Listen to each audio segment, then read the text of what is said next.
Ladies and gentlemen, welcome back to the Great Ace Attorney Chronicles.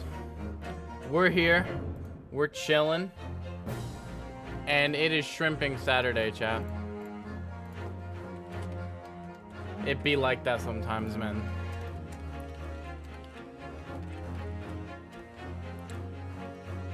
Well, last we left off, we were doing a, we were in a case.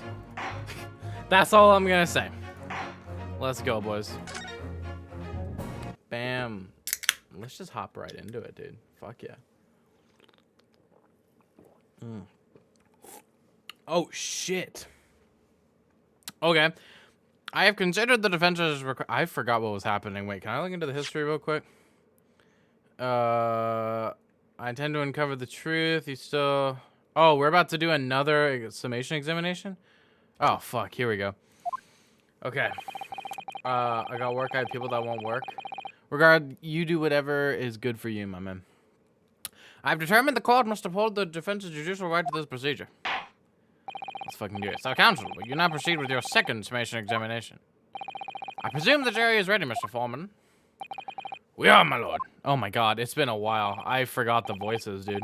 Very good. In that case, I must ask each of you now to state clearly and concisely for the court the grounds on which you find the defendant guilty of this crime. Alright, let's fucking go. Did you see my Instagram comment on your banner? I did. I did see it.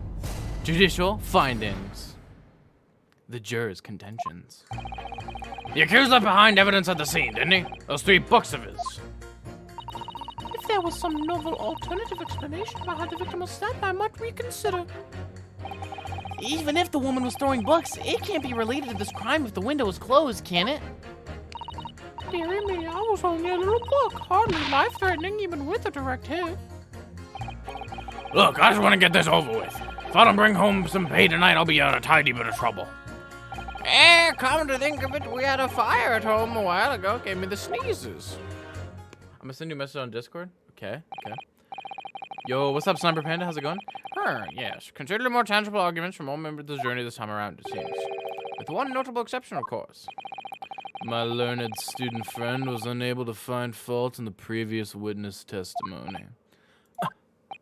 So the court must accept the fact that it was indeed the accused seen fleeing from the scene. And moreover...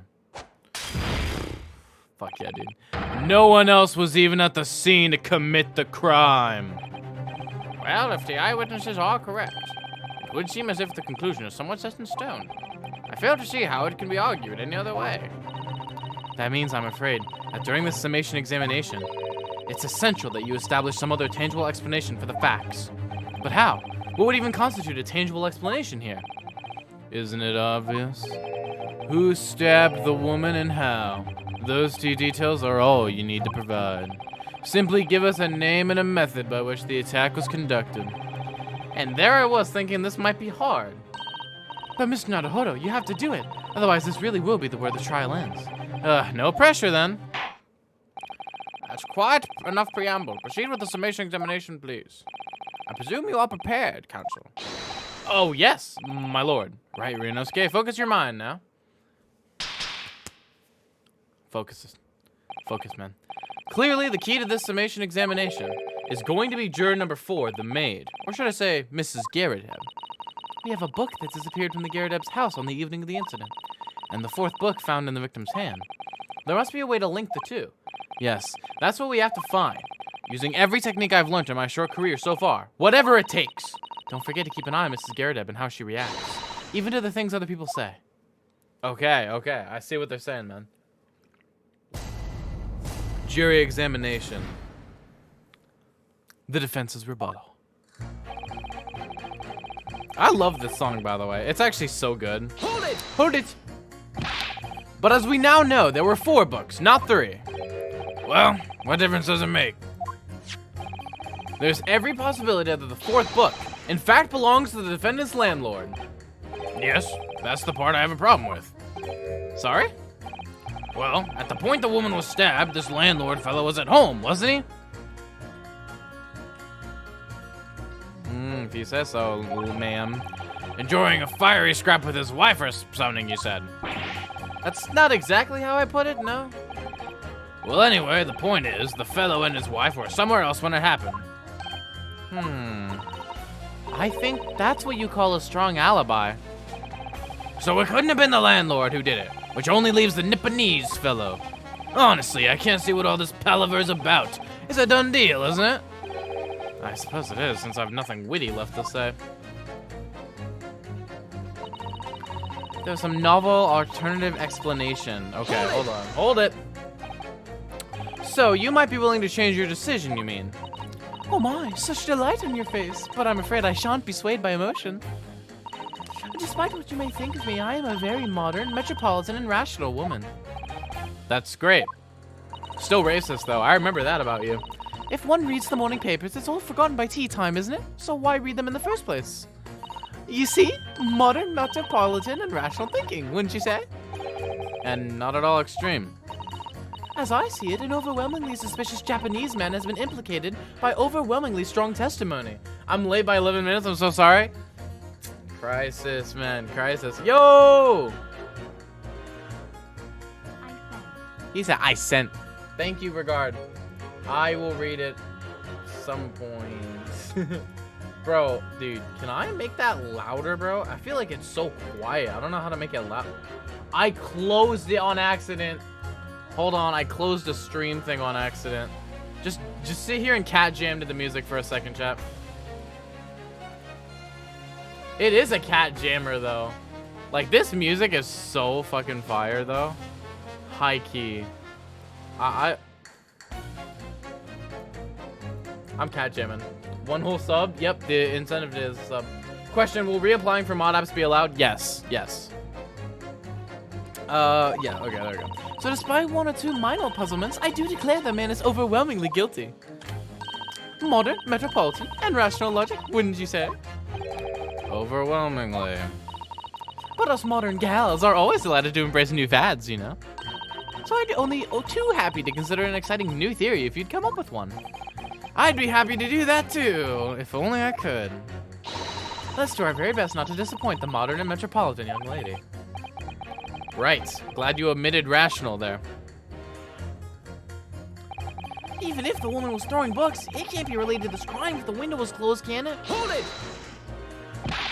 But what about the possibility that the window was open? What about it? I mean, there's just no way it could have been. You got anything to say about that? No? How can you be so sure? The prosecutor fell over there said it earlier, didn't he? Winters in London are no joke. You don't want to invite that sort of cold indoors. So, no, that window wasn't open. Us Londoners like sitting by the fire and staying warm, see? But you couldn't categorically state that the window wasn't open, could you? It just wasn't. They wouldn't have opened it. Then what's the point of even having windows, huh? Counsel, you will kindly refrain from childish bickering.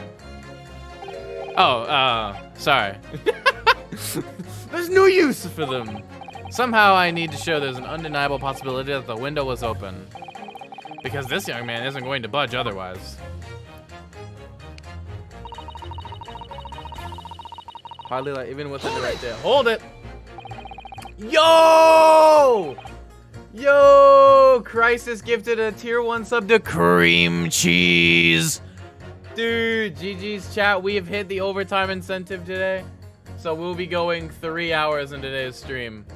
Dear God, help me. Okay, but the little book was on fire at the time, was it not? With flames of love, I'll have you know. There's really no such thing as a loving incendiary bomb. Oh my God, she hit that man, dude. Yo, thank you, Regard, for the bits. You eat cream cheese from toes?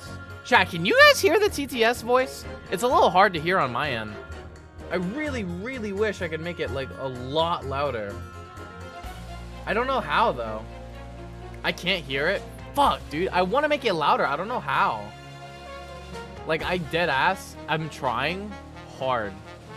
Alert delay. I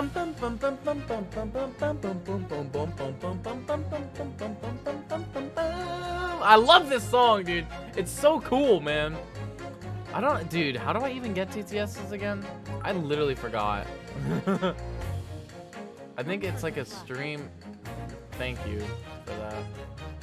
Analytics, recent events, my dashboard. I don't give a fuck about that. Like, I think it's this shit that but like, it's literally max volume. It's literally max volume right now. Wait, master volume. To change the volume for a specific event, go to alert box settings. Values inferior to 100%. Default value 100%. Go to alert box settings. Chat, wait.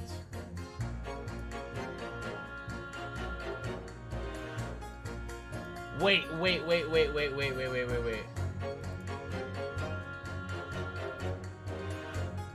Wait, alert duration.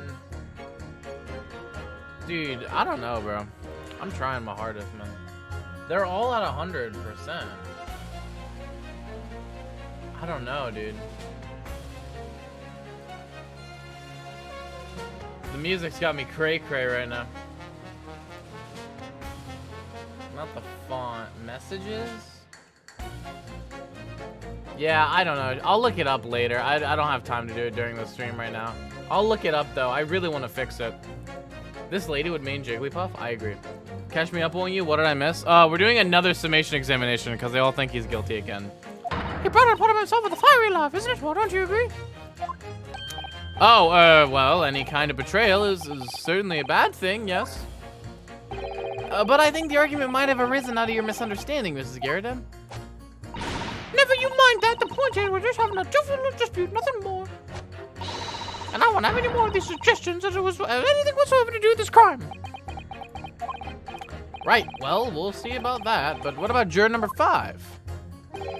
He doesn't seem to be turning a hair in Mrs. Garrett's relentless onslaughts. It's almost as though he's used to it. What a gentle soul he is. Yikes. I box for a living! Hold it! You just want to get this over with? How can you sit there and say something like that? I mean, its future is at stake here. Well, him and me both then, like I said before. What? I told you already I'm a day laborer, aren't I? But I'll bring home some readies with me tonight. You'll find me floating face down in the Thames tomorrow morning. What? You heard me. My missus ain't one to mess about, you know. She can be fierce, believe you me. Another shining example of marital bliss, then. A situation like this cropped up the other day. It was, well, Hey, wait. Go into it. You know, it's funny, but I can't quite remember. Sorry? It was too frightening, that's the thing. I must have blocked it out. God, trauma. Jesus. Poor guy. I feel bad for him now. I wonder if Mr. Beat will ever be dragged into the Thames by a scarf. Don't even go there, Mr. Sato. There must be some way to jog his memory about this. Huh? What do you mean, jog his memory? Come to think of it, we had a fire at home a while ago. Give me the sneezes. Hold it. Does that have anything to do with your decision about the defendant's culpability in this case? Sorry? What's that? You'll have to speak up, lad. Could you tell us more about that fire? It was last winter. My grandchildren baked me a lovely cake on my birthday. It had 75 candles on the top, it did. What a sight to behold it was. You put candles on a cake? Was this some kind of devil worship? Rienosuke. I just did mod app, probably not gonna get accepted. Bro, cream cheese, you got gifted a sub. Christ has gifted you a sub, my guy. Look at that shit. Of course not. It was an angel cake to celebrate my birthday, obviously. It seems that's a common custom here in Great Britain, Mr. Naruhodo. Anyway, I mustered all my puff to blow them out. Only I must have blown wrong somehow. The flames didn't go out, but candles went flying all over the room. The furniture caught and everything went up. The whole place filled with smoke. Definitely sounds like devil worship to me. And by the sneezes, I presume you mean a cold. But how did you catch a cold from a fire? What a fiasco it was. The grandchildren, bless them, threw water over me as they tried to put out the flames. And then, because the whole room had filled up with smoke, of course, we had to open all the windows to clear it. There it is! The windows. The biting winter air rushed over me like the devil dancing on my grave, it did. Got a terrible cold from it. Put me in the hospital for a while. I won't forget that birthday in a hurry. I knew it was devil worship all along. But something about this old man's story is playing on my mind for some reason. We need to demonstrate who, apart from Mr. Natsume, could have attacked the young woman on the street, as well as how he or she could have done it. Yes, but once again, the jurors' statements are full of personal prejudice. A lot of them seem convinced they're right, even in the face of logical arguments to the contrary. I think you're going to need to pit them against one another to force them to accept an alternative explanation. Yes, I don't necessarily need to find contradictions between their assertions. Just a connection might do the trick. All right, I'll see what I can do. If anything stands out, I'll go in for a strike. That's the spirit. Old man, old twink, duke it out time, right? Literally. Okay. Objection! Objection! The two jurors' statements clearly contradict one another. They do? How exactly, counsel? Don't point at me again! I told you it wasn't me! What's that you say? Speak up, lad, speak up. Juror number 3, do you see?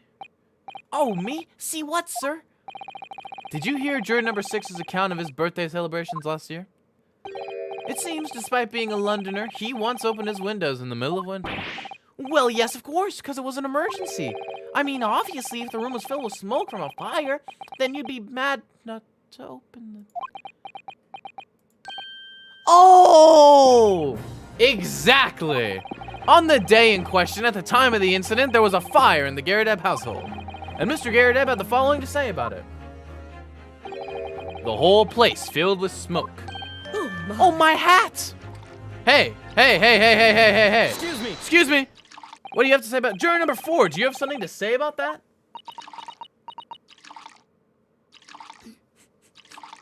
I just kind of want to see how long she can chug tea.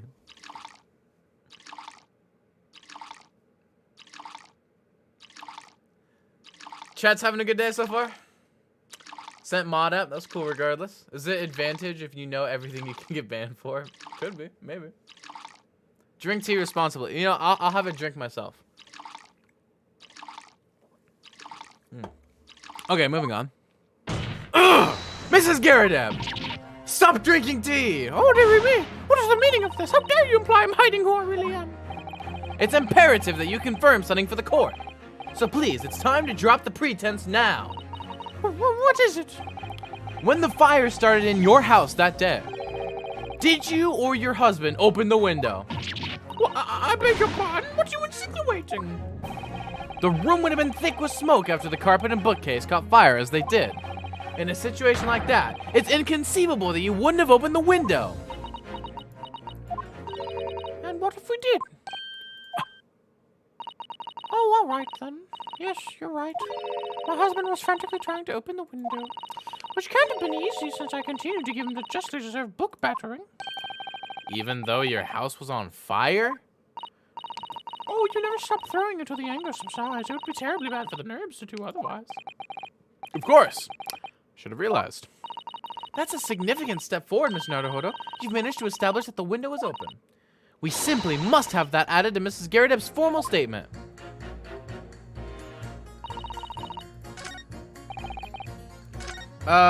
So I didn't actually finish pitting these two against each other. Objection. I didn't actually finish that. I didn't actually. Hey! What the fuck? Hey, yo! Damn you, Mr. Foreman. Ah! My health. So wait, I can't push them on that same thing? Or did I misclick? Did I do the wrong juror? I have no idea.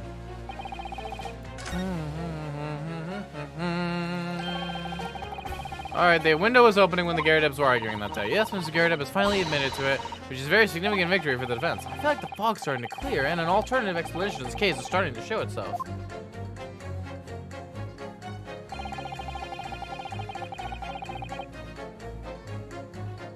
Okay. There's some alternative explanation about the victim could have been open when the woman was. It's definitely a possibility. Now you mentioned, yes, the window was open at the time. I'd clean forgotten, but it was true. I just want to get this over with. I'll bring some pain and I'll be in a tiny bit of trouble. Winter house fires are dire. You have to open windows to clear the smoke. That's when the chill gets you. Fuck, dude, this is a hard one. Can you make it so like when someone sends 10 bits to get a custom emote? Maybe? I'll look into it. Bum, bum, bum, bum, bum.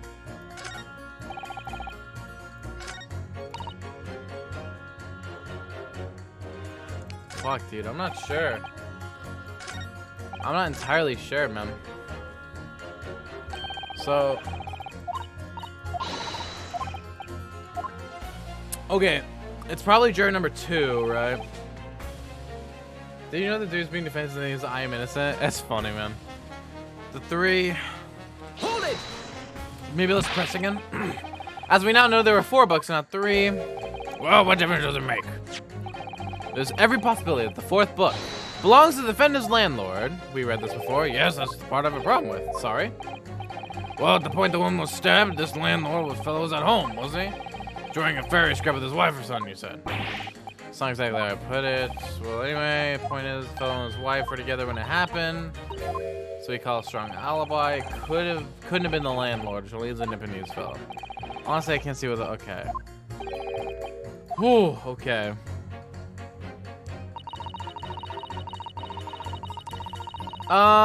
So maybe Pitt.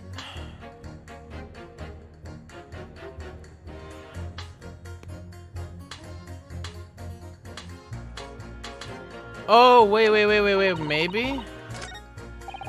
Maybe I just pit his and hers against each other. Objection!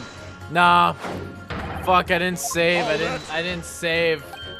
I'm gonna save again after this one. I'm about to save. Ooh.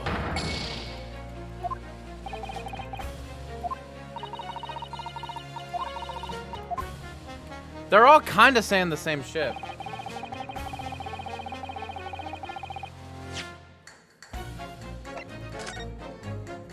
I'm having a great time with the music, though, I will say.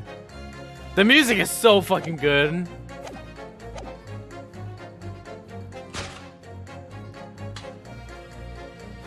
Objection! No? Dude, I'm trying my best, man. Pit them 2 in the last one. The last? Wait, what does the last one say? Winter fires are dire. That's when the chill gets you.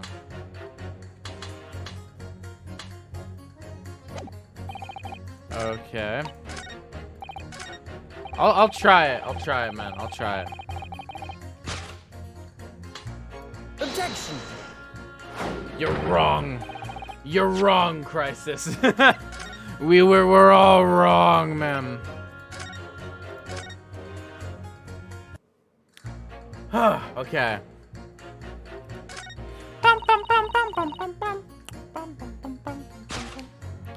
Wait, did I already do these 2? Objection! I did. Fuck. I already did those 2. Bro, do I have to start? I might just start pressing again. Maybe the secret to this one will be pressing more. I haven't been pressing them as much. Hold it! At the point when the victim was attacked on Briar Road, we know there was a small house fire in the Garrett household on the opposite side of the street. Well, yeah, it certainly seems that way. And on account of the smoke, I imagine they would have had the windows wide open in spite of the cold. So, wait, she already did that. We also know that Mistress Garrett was throwing flaming books at her husband. Her husband, who was backed into a corner by the window due to his wife's frenzied attack. Yes, that's right. So I've already pursued that one, though. I already did. So there's definitely a chance that one of the books could have flown past the man and out of the window. Only what? Only I can't really see how it could have gone all the way over to the other side of the road, that's all. So I don't really see how I can change my decision, really. Oh, I see. That wasn't enough? What is it going to take to persuade these people? She's not anymore? No, it was the same thing we already pursued, though. The teapot thing. The 4th book found at the scene of the crime shows very obvious signs of fire damage. And the title of the book is The Lion's Pride. The same title, in fact, as the book that Mr. Ghirardelli told us he'd been reading. Well, I really couldn't say.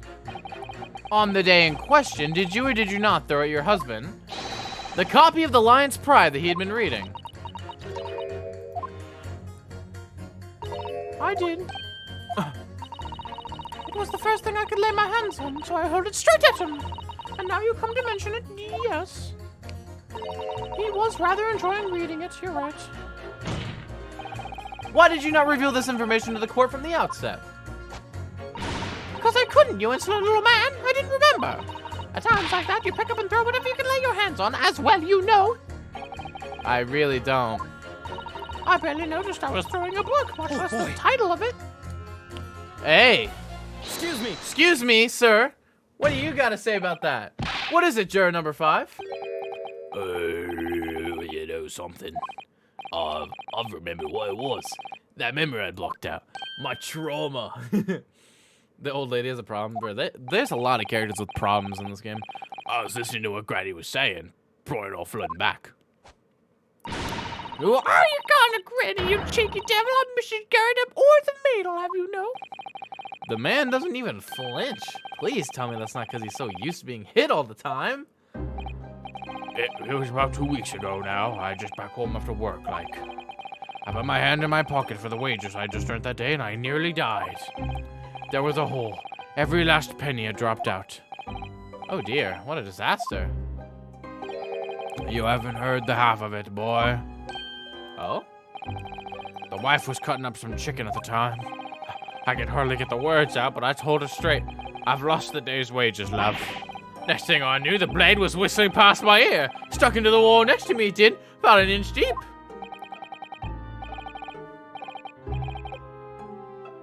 No words, just terror.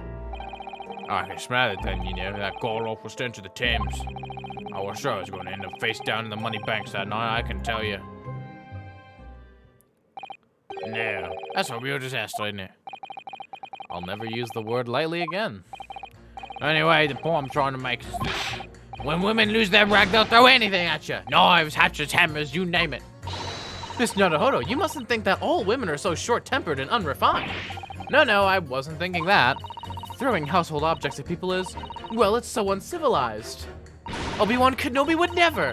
At least attack with honor, using a bow or the like. What? Attack? Who are you going to attack?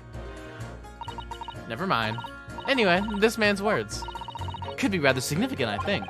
Alright, we'll come back to the bow and arrow thing later, if I dare. A woman in rage will hurl almost anything at you. The kitchen knife really brought that home to me. Right here, baby. Objection. Objection! Crisis is a supporter of Susato violence. Susato committing violence, not violence against Susato. Those two statements clearly have a deeply significant connection. Okay, great. If you mean they don't contradict each other. Explain, counsel, at once. Juror number 2, do you think perhaps that this could be one such novel alternative? Oh my, whatever do you mean? An alternative explanation as to how the victim was stabbed in the back. What are you talking about? We've demonstrated that the 4th book, The Lion's Pride, that was found at the scene of the crime, originated in Mr. Ghirardell's room on the top floor of his house. Therefore, it's equally possible that some other object besides the book could have found its way from the Ghirardelli household to the street below. What's that now? After all, Mrs. Ghirardelli could have thrown any number of different objects at her husband. Isn't that right, juror number 4? What are you insinuating now, you little beanpole? She said beanpole. Like, I know my head blocked it out because of where my webcam is, but I just want to show you. She said beanpole. What the fuck does beanpole mean? It's beginning to think that ever since the true origins of this book came to light, perhaps she's had a feeling this might be what happened. Now you listen here, you Eastern Gala. As the foreman in this jury, I demand a straight answer. You give us his yarn about some other object making its way out of the house. But what? What was it? I'm really taking a big gamble here. That was a bold accusation to make, but I haven't any real evidence to back it up. But I'm certain that at the very least, this warrants further investigation. Alright, Mr. Froman, I'll try to explain the defense's theory. The other object that found its way from the Ghirardelli household to the scene of the crime was... Take that! Take that, bitches. Beanpole's like beanstalk? Maybe, maybe. Juror number 4, Mrs. Garrett. Oh, what now? I must apologize in advance for this. But I need you to confirm something else for the court. This knife. Have you ever seen this knife before? Oh. Good Lord, Counsel, what on earth are you doing? That's the weapon that was lodged in the victim's back, man. Van Zieks. My lord, remember that when the victim was attacked, Mr. and Mrs. Garrett were in the throes of an argument. Mrs. Garrett was hurling anything she could at her husband, who'd been backed up against the window. A window that had been opened to clear the smoke, and through which a book sailed to land at the crime scene. You can't seriously believe that! The book was found in the victim's grasp! Are you saying it flew out of the window and across the street to land neatly in her hand? Huh, even my missus ain't got a name like that. Yes, I admit, there are many details we don't yet understand. But that's the point. That's precisely why. We must not allow this trial to end. Not right now. Oh my. Mrs. Garrett, your answer, please. Have you seen this knife before or not?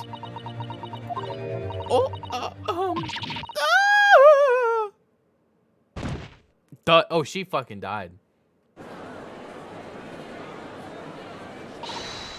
My lord! Oh, my lord! Sorry, my lord, I wish to change my decision. I'm a woman of my word, after all. Thank you, madame. Yes, I agree. I certainly didn't see this coming, but Let's fucking go, Bruce. I just don't think it would be right for this trial to come to an end now with so many unanswered questions. Mr. Foreman. Oh, I'd have to agree. Not that I think the granny did it, mind. Yes, you know what? I'm not quite happy about this at the moment either. All together now, ladies and gents. Fuck yeah. I killed the wrong person. Right? Dude. The lady falls down from the chair and slowly from the ashes rises Magnus McGilded. He sits on the juror's chair and he goes, oh, I don't know. I think we should continue the trial, ladies. we did it. Oh my god. Well, congratulations, Mr. Naruhodo. So, as a result of the defense's summation examination, number... Oh, I don't know. Oh, I'm not dead yet, laddie, eh? Oh god. Right? No, Von Zieks wouldn't scream, he'd just pour himself another glass of wine. It would pour over the sides, because he's just like, get the fuck in there. As a result of the defense's summation examination, a number of jurors leaning have changed. 2 jurors called guilty, and 4 now calling innocent. Accordingly, the opinion of this court is divided. And this trial will continue.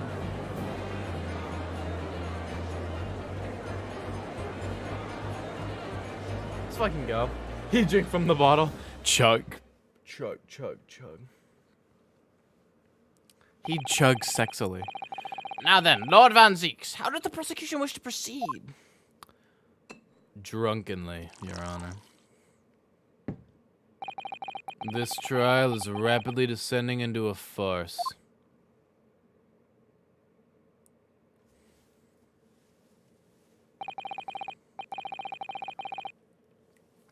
Like a corked wine, the first few sips are bitter enough. I'm not gonna throw my soda. But what follows is so repugnant it's good for nothing save the gutter! If I may, Lord Van Zieks. The defense has put forward a credible alternative explanation for what happened. Credible? Is that your considered opinion, Mr. Foreman? The defense's argument is a joke to which I barely know how to respond, but let me start by insisting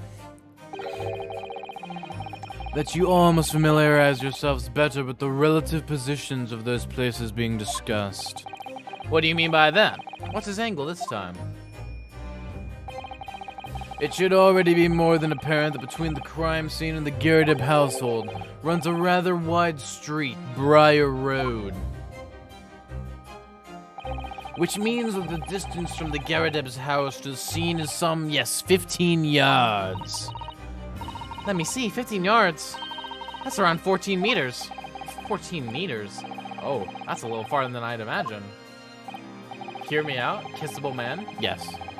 And as you ladies and gentlemen of the jury rightly noted as having portentous significance, the fourth book was found in the victim's clutches.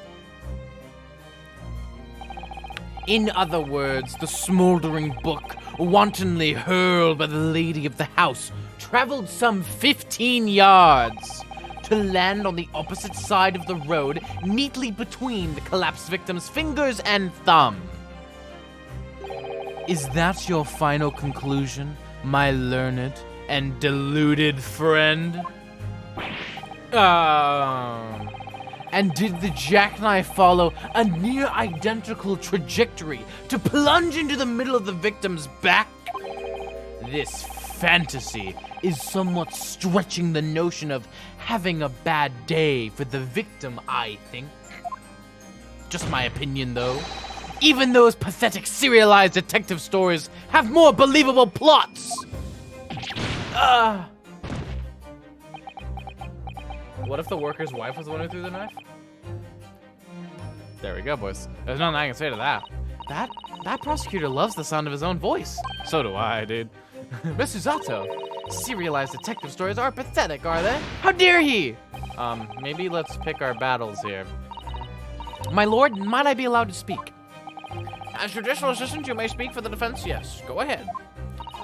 The prosecution may consider the idea a fantasy, but what the defense has postulated was believable enough to persuade the jury to change its leaning. And as such, the court has a duty to explore this alternative explanation as thoroughly as possible. To that end... Oh, she's sad! Juror number 4, Mrs. Joan Garridem, must be called to testify and submit to cross-examination. Seems alive. A cross-examination of a juror? Oh yeah, you two are still here. Whatever, dude. Order, order, order! Well, this is highly irregular. It is unprecedented for a member of the jury to be summoned to the witness stand. Objection! Objection. Nice. And unnecessary. Lord Van Zees. Oh. There are already witnesses in the stand whose testimony the defense may further cross-examine. If my learned friend's farcical theory has any truth in it, then both a burning book and a jackknife must have flown through the sky before this couple's eyes. And we must assume that they would... What the fuck are they doing? We must assume they would be able to testify accordingly. What say you, witnesses? Crisis, I know you support Suzato violence. I agree with you, though. Yes, sir! Constable Royley B. reporting for duty, sir! Well, get this clown music out of my ears. Good morning, officer. Sorry for dozing till now, sir. I haven't slept for a month on account of a villain who's appeared on my beat, sir. Oh, they're so heroic, these London bobbies. Patricia, my darling, I've been neglecting you, but no more. Oh, Raleigh, my hero, you make me swoon. Get the fucking lovers out of here. Very well, I hereby reject the defense's request. Oh. And order the witnesses in the stand to testify again. State forthwith before the court any details pertaining to the defense's alternative explanation of events. Yes, sir. His eyes, dude. I don't know. He can kind of do it. He can kind of do it. This case has nothing to do with Mr. and Mrs. Garrett. Believe me, a London Bobby is good for his word. You see, sir, the windows on the top floor of the Garrett household are top-hinged casements. Obviously, if anything had been thrown out of the window, we would have seen it. I did leave the scene to go and fetch help, but my trusty Raleigh was there to make sure nothing was disturbed. I didn't take my eye off the crime scene for one moment, sir. Nothing strange to report on that front, sir. Their eyes look so similar, right? This is quite startling. Top-hinged casement windows. That detail was not in the police report, Constable. Yes, sorry about that. I must have been a little drowsy. You cannot excuse your sins with drowsiness every time, Constable. Sleep with me. No, sir. Sorry, but What exactly is a top hinge casement window? And you need to sleep with me now. You cannot excuse your ignorance with such trite remarks, Phoenix Trite. Sorry, I had to do it again. What are you saying? You saying I need to come back and make another pot of dark coffee? No, you don't. My learned friend. Of course. Sorry. No, I don't think they're siblings. I just think that too many games design they're like, how can we show that these guys are a couple? Let's make them look similar. Like, no, that's not how you do it. I found him, Mr. Naruhodo. Cast your mind back to the windows. Mr. and Mrs. Garydeb's room. All right, I'll try.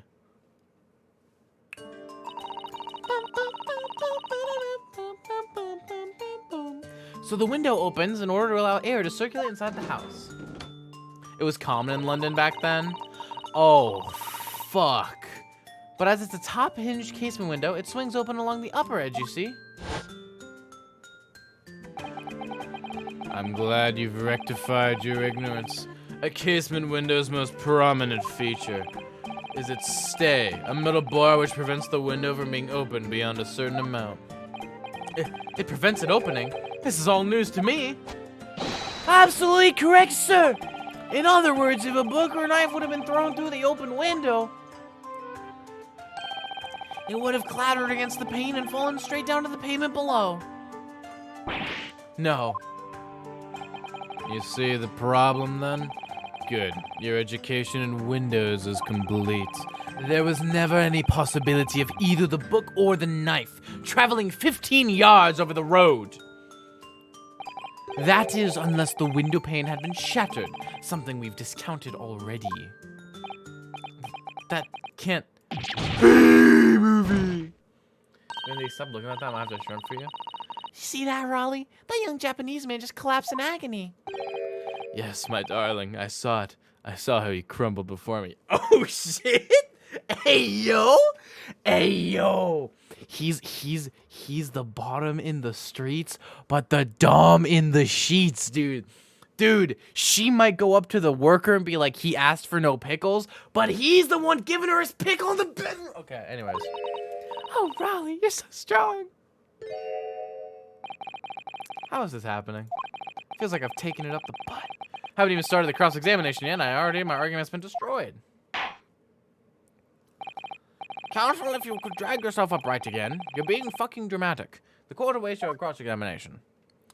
Yes, Your Honor, I will fuck myself. My lord. Oh, good. Another desperate situation. Guess I'll just go fuck myself then. Let's go. Let's do it. Constable Beach report.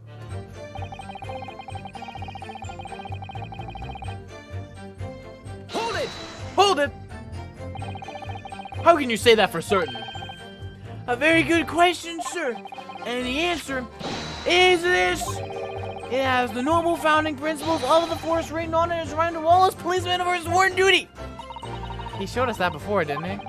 Did he? Can't say I remember. To patrol the streets of London town and uphold the peace of the common man is what the job's all about. That's why I can stand here today beside my long-suffering wife and tell you a Bobby's good for his word. While rubbing my tired eyes, admittedly, sir. Definitely just his eyes. Oh, Raleigh, you're so manly. Of course I am, my darling Patricia. Oh, Pat. Oh, Raleigh. Yeah, whatever. This song is so good. No, none of this is what I meant. I meant, how can you say for certain that this case has nothing to do with Mr. and Mrs. Garydeb? Oh, I see, sir. You should have said so earlier, sir. Yes, well. So could you answer the question? That was a waste of time, then. Absolutely, sir. I'll answer the full of my abilities, sir. There's a surprising reason why Mr. and Mrs. Garydeb's domestic dispute can't be related to the case. Well, before I get into that, sir, just one thing. Yes? I very much like you and all your countrymen to understand the great British institution of Scotland Yard. So I hope you'll take back some tales of us London Bobbies and how we uphold our guiding principles. I wasn't planning on going back just yet. I've only just arrived here. So to that end, sir, I'd be happy to lend you my warrant card for your perusal. I must warn you, you won't be able to get through without shedding a few tears. Thank you. I'll try. New evidence, baby.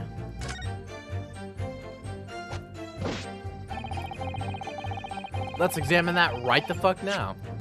Bum bum bum bum bum bum bum bum bum bum bum bum bum. Item 1. A policeman will strive to preserve the peace within his allotted beat. Item 2. A patrolling officer is expected to walk 20 miles around his beat every day for the furtherance of community relations. Any crimes fall under the jurisdiction of the beat in which they are discovered. When a crime is discovered on his beat, a policeman will assist with initial investigations and help detectives. How the fuck do we learn anything from this? Okay. But it wasn't his beat though, was it? Like, wasn't this not Raleigh's beat? That's what gets me though. Top hinge casements. Raleigh seems not actually as racist. Yeah, he's younger, I think. I think that's why. By which you mean they don't open fully, is that correct? Tell your besties about us, yeah. Yes, sir. They're just there to allow a bit of air through the house, see? So they're restricted as to how much they open. And therefore anything thrown out of the window from inside the room would simply strike the pane and fall to the street directly below. For clarity, allow me to mark the map. Here is the location where objects would have fallen.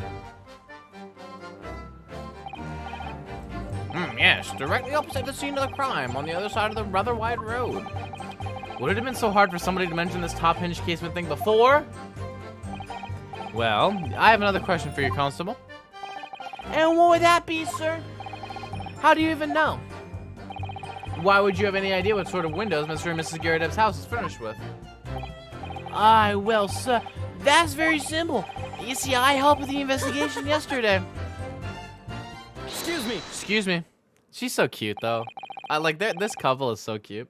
Do you have something to add, Mrs. Beat? Huh? Oh, sorry. You look, well, delighted. Is there some particular reason for that? Oh, I was just remembering. That's all. We really were so lucky. Lucky? What do you mean? Well, of course I feel terrible for the poor woman who was attacked. Don't misunderstand me, please. But we were just so lucky it didn't happen on Raleigh's beat. It was so close, you see. Oh, I hadn't realized. Oh yeah, that street, Briar Road. That's the boundary between Raleigh's beat and the next one. Isn't that right, my love? The only relationship goals in the game, right? Constable Beat. Huh? Oh, yeah, yes, that's right. That's the reason I was helping out with interviewing the occupants of the Garrideb household yesterday. Their house is on my beat, you see, sir. That really was cutting it close then. Constable, I wonder if you could clarify something. If the Garrideb household is on your beat, does that mean that the pavement next to it is as well? Outside Mr. Garrideb's house? Yes, ma'am. The pavement on that side of the road is part of my beat. I see. I was unaware of that. I just think if the woman had been attacked just on the other side of Briar Road, we would never have been able to go for that meal to celebrate our wedding anniversary. But that's the life of a Bobby after all. Extraordinary people are Bobbies, tirelessly working for the benefit of all Londoners. Do you know what I think? I think it was the good Lord's way of rewarding my Raleigh for all his hard work. Don't you think so, my darling? That must be it, pal, my love. That must be it. I think perhaps we should make sure that we have that information officially on record.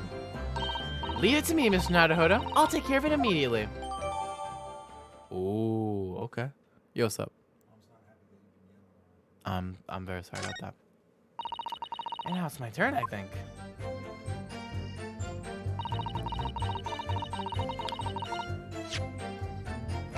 Let's look at this again. Nope, not what I meant. Let's look at this again.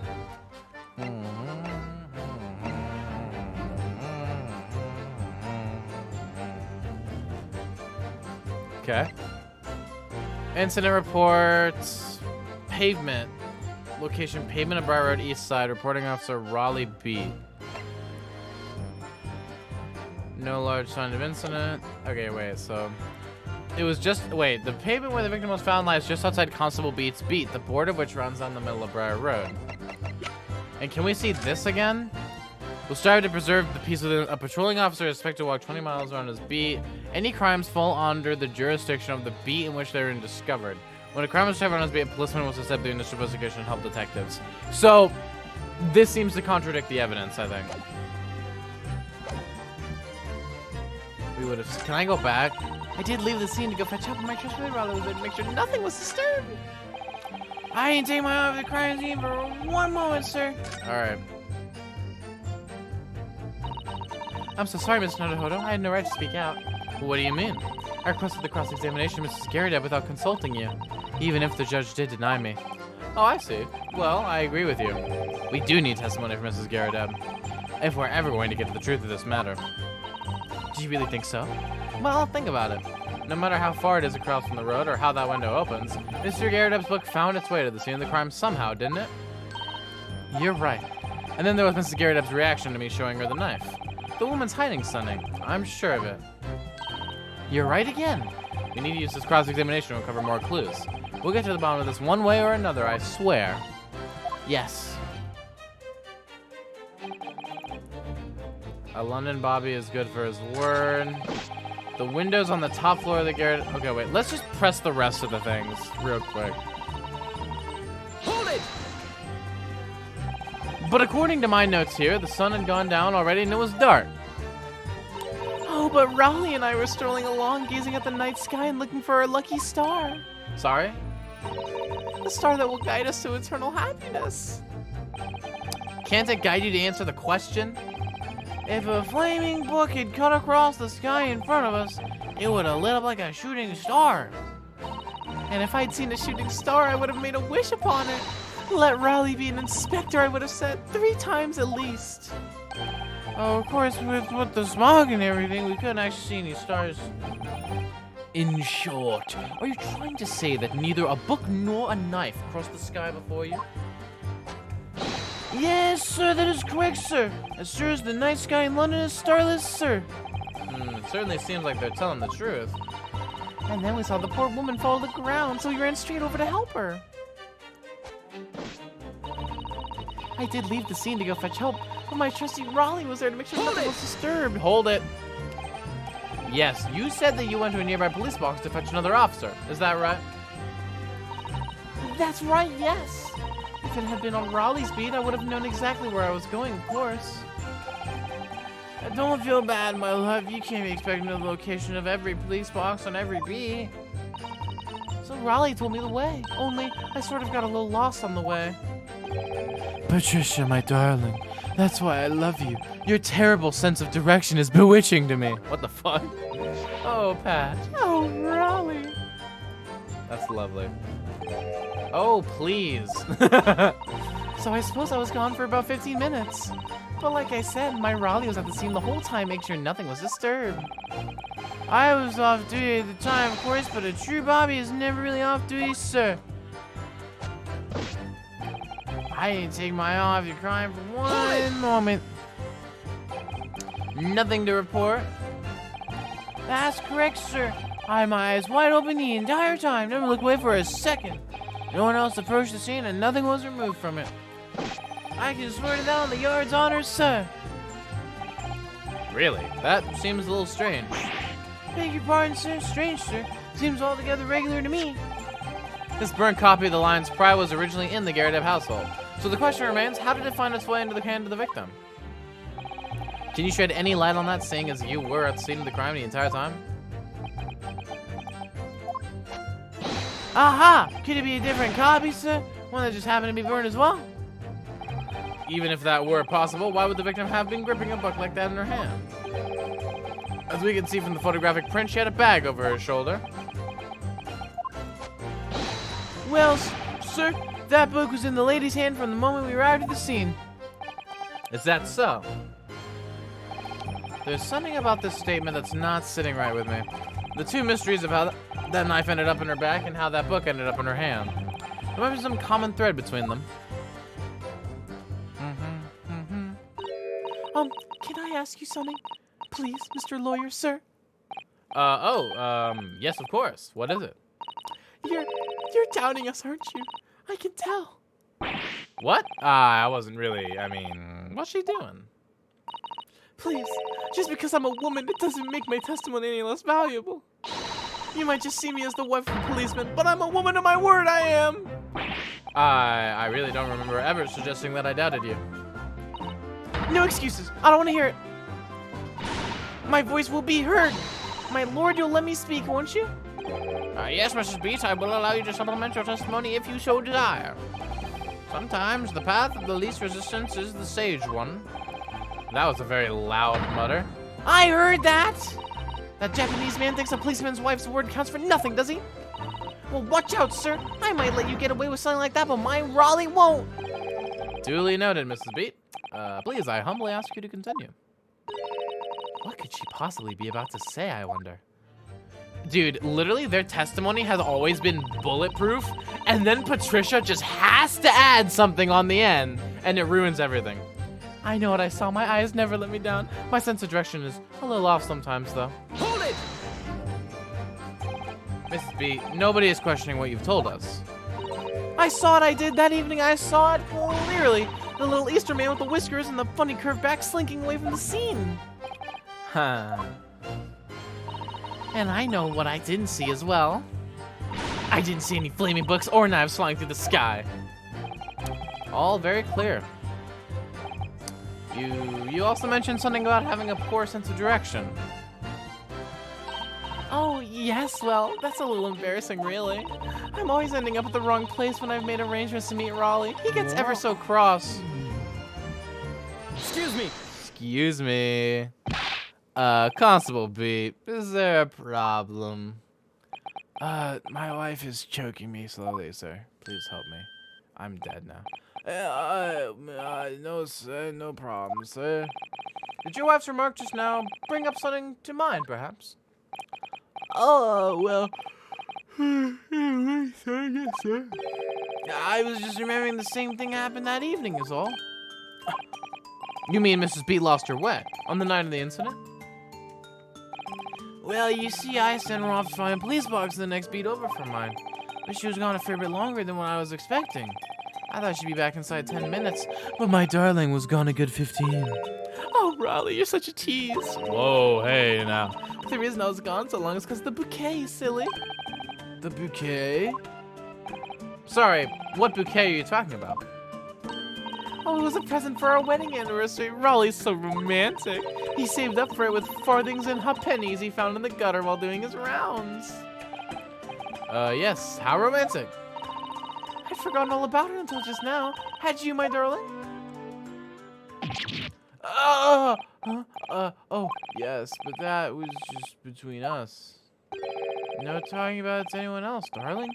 After the Really? Oh, What was that all about?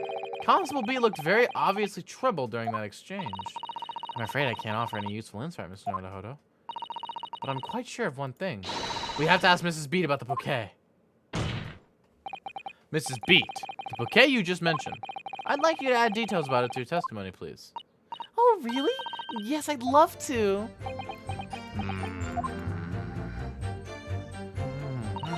What happened was I dropped my bouquet and ended up losing my way for a while. Dropped?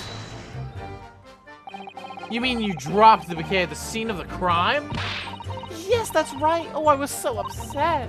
When we ran over and saw it was a woman with a knife in her bag, I was so shocked I dropped the bouquet Raleigh gave me. It was in a dark spot where the streetlights weren't casting any light, so I didn't notice at first. And then you went to the police box to report to the policeman whose beat it was on. Yes, and I came back to the scene together with the other constable, you see.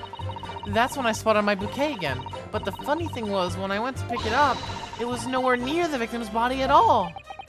In case you need reminding, Mrs. Beach, the victim is not deceased. I was all flustered for a moment before I heard a voice calling me from the other side of the road. I think her husband moved the body. I'm officially calling it. I think her husband moved the body to the other side of the road so that he wouldn't have to, like, investigate. Because if it was on his beat, he would have to, like, be bogged down in all that shit, right? But if it was just across the road on their beat, then he wouldn't have to worry about it. So I think he moved the body because he was lazy and he didn't want to work. Your husband, apparently. She's super insistent on calling her dead. That's also weird, too. But, like, I've actually called her dead a few times, even though she isn't. It's really easy to forget. Your husband, presumably? That's right, silly me. I'd gone over to the wrong side of the street. Although, I'm going to blame the bouquet this time. I can't think of how it got there. I really can't. So the bouquet somehow moved from one side of Briar Road to the opposite. Ah, yes indeed. I don't think Patricia killed. Isn't it? But the worst of it is I forgot to pick up the bouquet again when we left the scene. That beautiful rose Raleigh bought me with that change from the gutter he spent so long collecting. By bouquet, do you perhaps mean this sorry solitary rose? Oh, yes, that's it. That's the bouquet Raleigh bought me for our anniversary with bits of change he found in the gutter. Maybe you just call it a rose. Tell us, Lord Van Cheeks, where did you come by the flower? According to the report by the police officer in charge of the crime scene investigation, it was found on the edge of the pavement in front of the Garrideb household. Oh my fucking god. Oh my fucking god, dude. The body was underneath the window originally. It was in front of the Garrideb's house. Although it wasn't noticed until the morning as it lay where the street lamps cast no light. It was believed to be of no relevance to the case since it was found on the opposite side of the thoroughfare. Oh, thank you, sir. Thank you. Can I have it back now, please? No, I think for good measure, this rose should be added to the court record as evidence. Oh. Okay. Let me just examine it real quick. Just in case. Any fish and chips in this newspaper this time? Can I take off the newspaper? It's very stylish paper the flower is wrapped in, isn't it? It's just an old newspaper, Miss Naruhodo. Oh, I suppose it's because I'm not used to seeing English print. It looks so exotic to me. Ah, I see. Is something wrong? Oh, no. I was just thinking that if you wrapped a stone-baked sweet potato in English newspaper, it might look like some sort of fancy cake. Oh, Susato-san, you do love your cakes. That fucking helped literally no one. Oh my god. What is the newspaper article? Can't find anything out of place. So is there nothing interesting about the rose itself? An English rose. That's just a beautiful flower. This was a rose, isn't it? I've never seen one before. Do you not take an interest in flowers, Miss Naruhodo? I wouldn't say that exactly, but I do know 3 types at least. Gosh, 3? Yes, plum blossom, peach blossom, and cherry blossom. Perhaps you should consider branching out? Learning some that aren't fruit tree based, for example? Is there really? Wait. Can I really not examine this thing? I want to untie it. I want to see if there's anything inside it, perhaps. I guess not. Bing, bing, bing. Okay, well, let's go back then. I think I know what I want to say with that, though. It is a symbol of our love. I want it back after the trial. Do you hear me? I want it back. Good grief. Rest assured, I shall do my very best not to forget, Mrs. Beat. I didn't take my house to the crazy for one moment.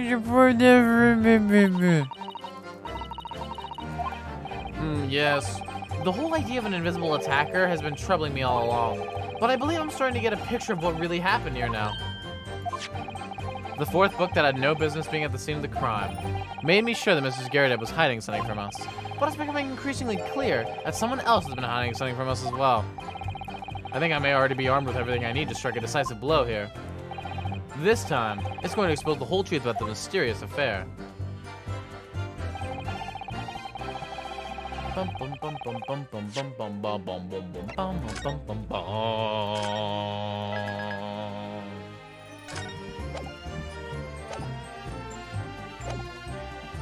Sorry, I just love this song, man.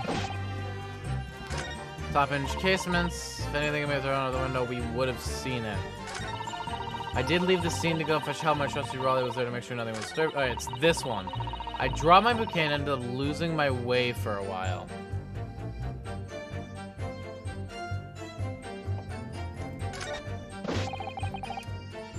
Huh. I know what I want to say. I just don't know what to present on. You know what I'm saying?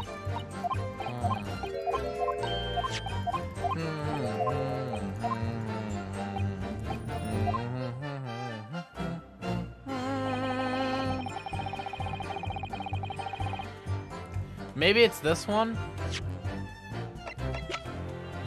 Oh, fuck, I guess. Objection! Nope. Nope, didn't do it. No.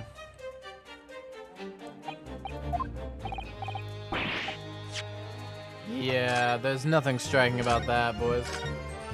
I did save, though. I literally did.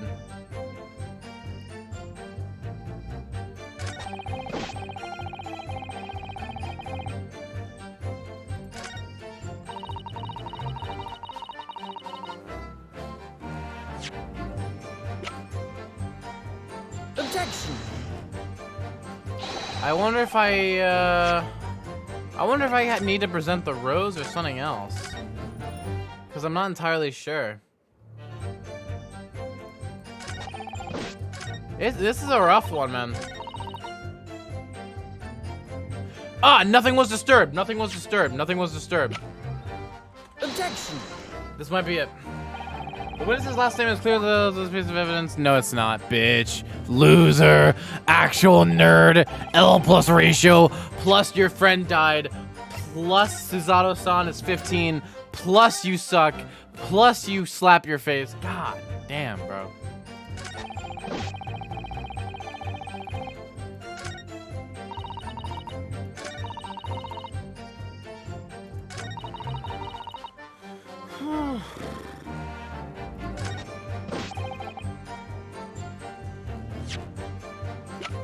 Objection! There we go.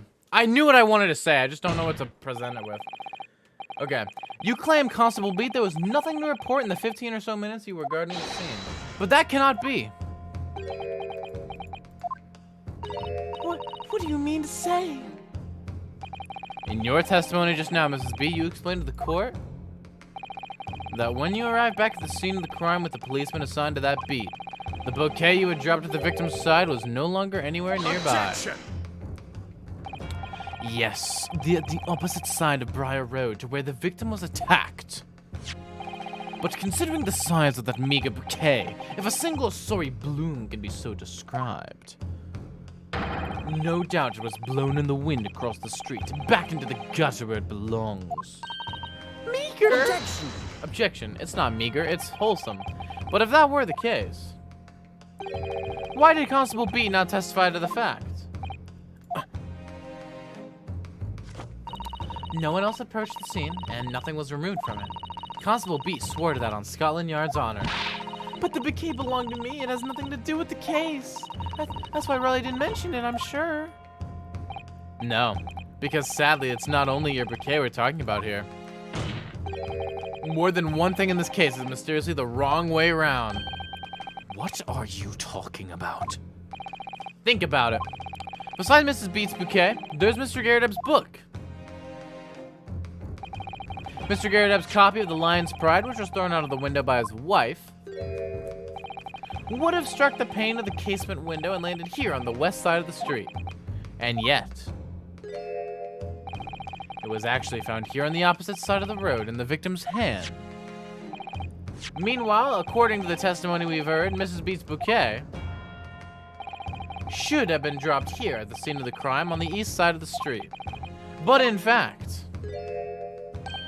it was actually found here on the opposite side of the road in front of Mr. and Mrs. Garrett's house. There's no logical explanation for those things, unless somebody deliberately moved them. What are you trying to say? The way you're talking, it sounds like you think my Raleigh's done something wrong. Actually, there's no word that scrawny lawyer says. We don't want about books and bouquets. Why should we care? It's nitpicking, that's what it is. Oh good, Mrs. Garrett's come around. You might call it nitpicking, Mrs. Garrett, but deliberately meddling with the scene of a crime is a criminal offense. It's called, tampering, Mr. Nadahoda. But the person responsible for this tampering cannot admit to it, for a very subtle but compelling reason. Objection! Tampering? You've barely heard the term before. Tell us, my learned friend, who would possibly have had to carry out such an elaborate deception? Yes, there is someone who tampered with the scene of the crime that evening. All the evidence and all the testimony points to that one particular person. Shut the fuck up. Kiss me, shut up. That's how I feel about Zeke's too. Count Limber's companionship substantiate this is a conjecture. Who are you saying is responsible for tampering with the scene of the crime? Herlock Sholmes. No. Raleigh Beat. Take that! Obviously, there's only one person it could have been. Constable Raleigh Beat, it was you! What? A policeman? Member from Scotland Yard? What nonsense! Why would my Raleigh do something like that? There's no one straighter than my husband. Oh, I don't know about that one. The way he was talking about men crumbling before him, dude. I don't know. No Bobby works more tirelessly for the people of London.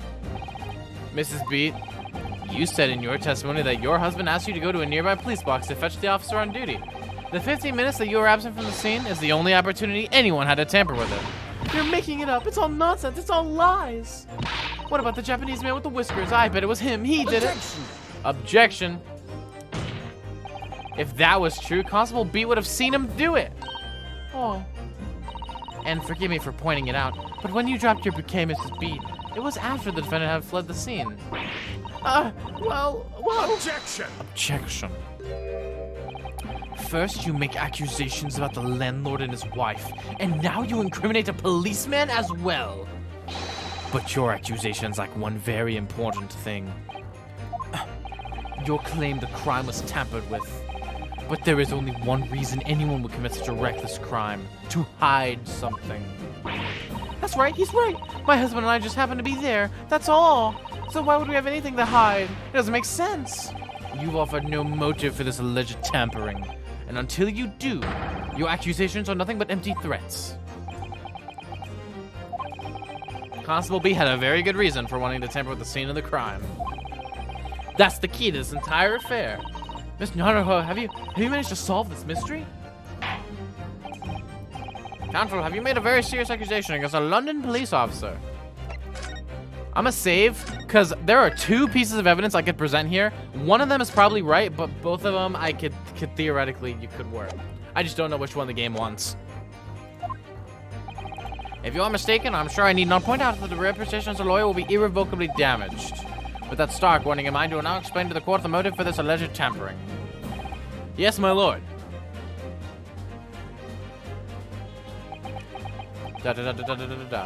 Constable Beat's motive for tampering with the crime scene was to hide where the victim fell. Where the victim fell to the ground. That is what this Bobby had to cover up at all costs. What? Where the victim fell? You mean where she was attacked? What are you talking about? We told you at the very start, didn't we? On the pavement of Briar Road, we saw it happen, remember? It was right here, as if anyone didn't already know. That's certainly what everybody has been led to believe. But in fact, that isn't where the victim was stabbed at all. What? What?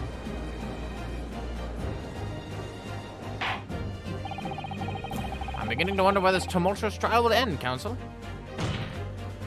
If that's your assertion, then the court is dying to know, my Nipponese friend. Where are you proposing that the crime actually took place that evening? Take that! Take that. But that's on the opposite side of the road? I don't understand. On the evening in question, Mr. Garrideb's book fell directly down from the open window above, and your bouquet, Mrs. B, never moved at all. What did move was the scene of the crime itself. Good gracious. Objection! Perhaps you haven't been listening to the ample testimony the court has heard. But these witnesses both saw the moment the attack took place. That's right, I saw it with my own eyes. It was 5 o'clock in the evening and already dark. There was a typical London fog on the ground. When you saw the incident unfold and ran to the victim's aid. That was actually on the west side of Briar Road. No, that's not true. It can't have been. Constable Beat then arranged for you to be absent for a while by sending you for help. And during the 15 minutes you were away, he transplanted the crime scene. He moved all the things shown in this print. The victim herself, the 4 books. He moved everything, in fact, to the pavement of the east side on Briar Road. Extraordinary. But the constable overlooked one thing. What? What did he overlook? The bouquet, I presume? Exactly. The prosecution told the court just a few minutes ago about the discovery of the rose bouquet. Lord Van Ziek said it wasn't noticed until the morning as it lay where the street lamps cast no light. Yes, it couldn't be seen in the dark, obviously. Which is why it was only the bouquet that was found in its original position on the pavement on the west side of Briar Road. And that is the defense's theory about what really happened that evening. How do you respond? Constable Raleigh beat. Oh shit. It's his Joker arc. Well, I'm very sorry. I didn't mean it all off again. I haven't slept properly in a month. Did I miss anything important? Oh, Raleigh. It isn't true, isn't it? What that lawyer said is all lies, isn't it? I know it is, because you're the most upstanding, righteous man I know. I had a dream. A terrible dream. All the things I did that night. Everything come out. Everything exposed. Ah. Bruh. Only it seems it wasn't a dream at all. Good golly! Good golly, Raleigh. Order, order, order! What on earth is the meaning of all this? Oh, Raleigh, why? Why would you do something like this? Moving a corpse is a criminal offense, isn't it? Wishing the victim dead should be one too. Constable, explain yourself. Why would you do this? As a respected member of Scotland Yard, your duty is to protect the good people of London Town. I can't say, sir. What? I really am ever so sorry about all this. For damaging the Yard's reputation. For everything. I know why. I know why. I have a possible explanation. For why, on that particular evening, Constable Beat felt compelled to move the scene of the crime. I can think of one reason.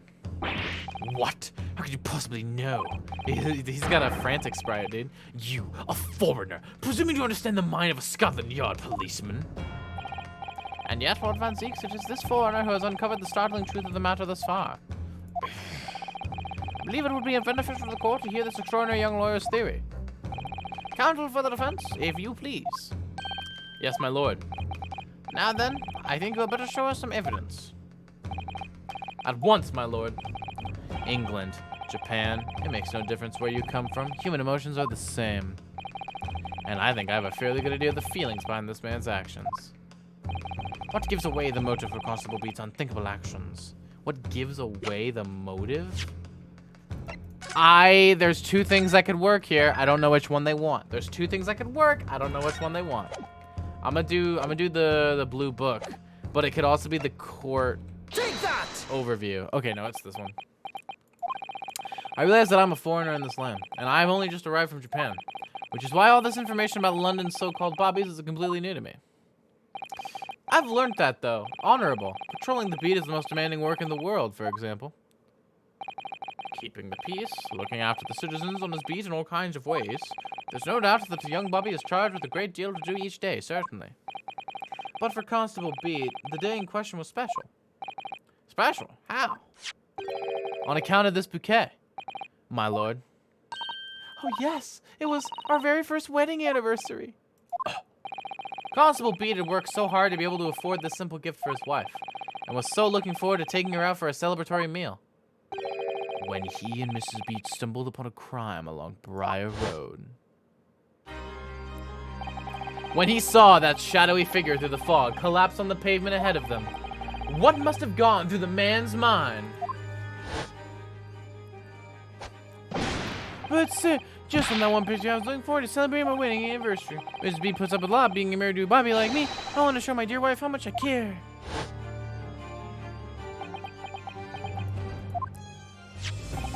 This is the warrant card that Constable Beat offered to lend me earlier. Inside, among the rules for patrolling policemen, it says, when a crime is discovered on his beat, a policeman must assist with the initial investigation and help detectives. Aha! Constable Beat, Is that or is that not the reason why you moved the whole scene of the crime that day? BRB? Okay. No problem, mate. Yes. Everything you said is all right. So that's it. It was all to do with the boundary of your beat. Oh. Exactly. To summarize, the incident actually occurred on Constable Beat's beat. Good gracious. Constable, do you realize the gravity of what you have done? It was the first time since I became a copper that I'd ever cursed God. Oh, dude, what a fucking metal line, dude. Holy hell. Dude, that goes on like an album cover, bro. Stay close to me, Pat. The criminal could still be lurking somewhere. As we ran over to the scene, I had every intention of doing my duty as a police officer. We've got to report this to the station as quickly as possible. But then it dawned on me. I realized where we were, where the victim was lying, and what that meant for me. When a crime is discovered on his beat, a policeman must assist with the initial investigation and help detectives. Why here? Why did this have to happen here? And why tonight of all nights? Why? Oh my god. This is fucked up. It's the copper's job to guard the scene of the crime, so I told Pat she'd have to go to the nearest police box and fetch whoever was on duty there. It was then when I opened my mouth to speak. It just came out.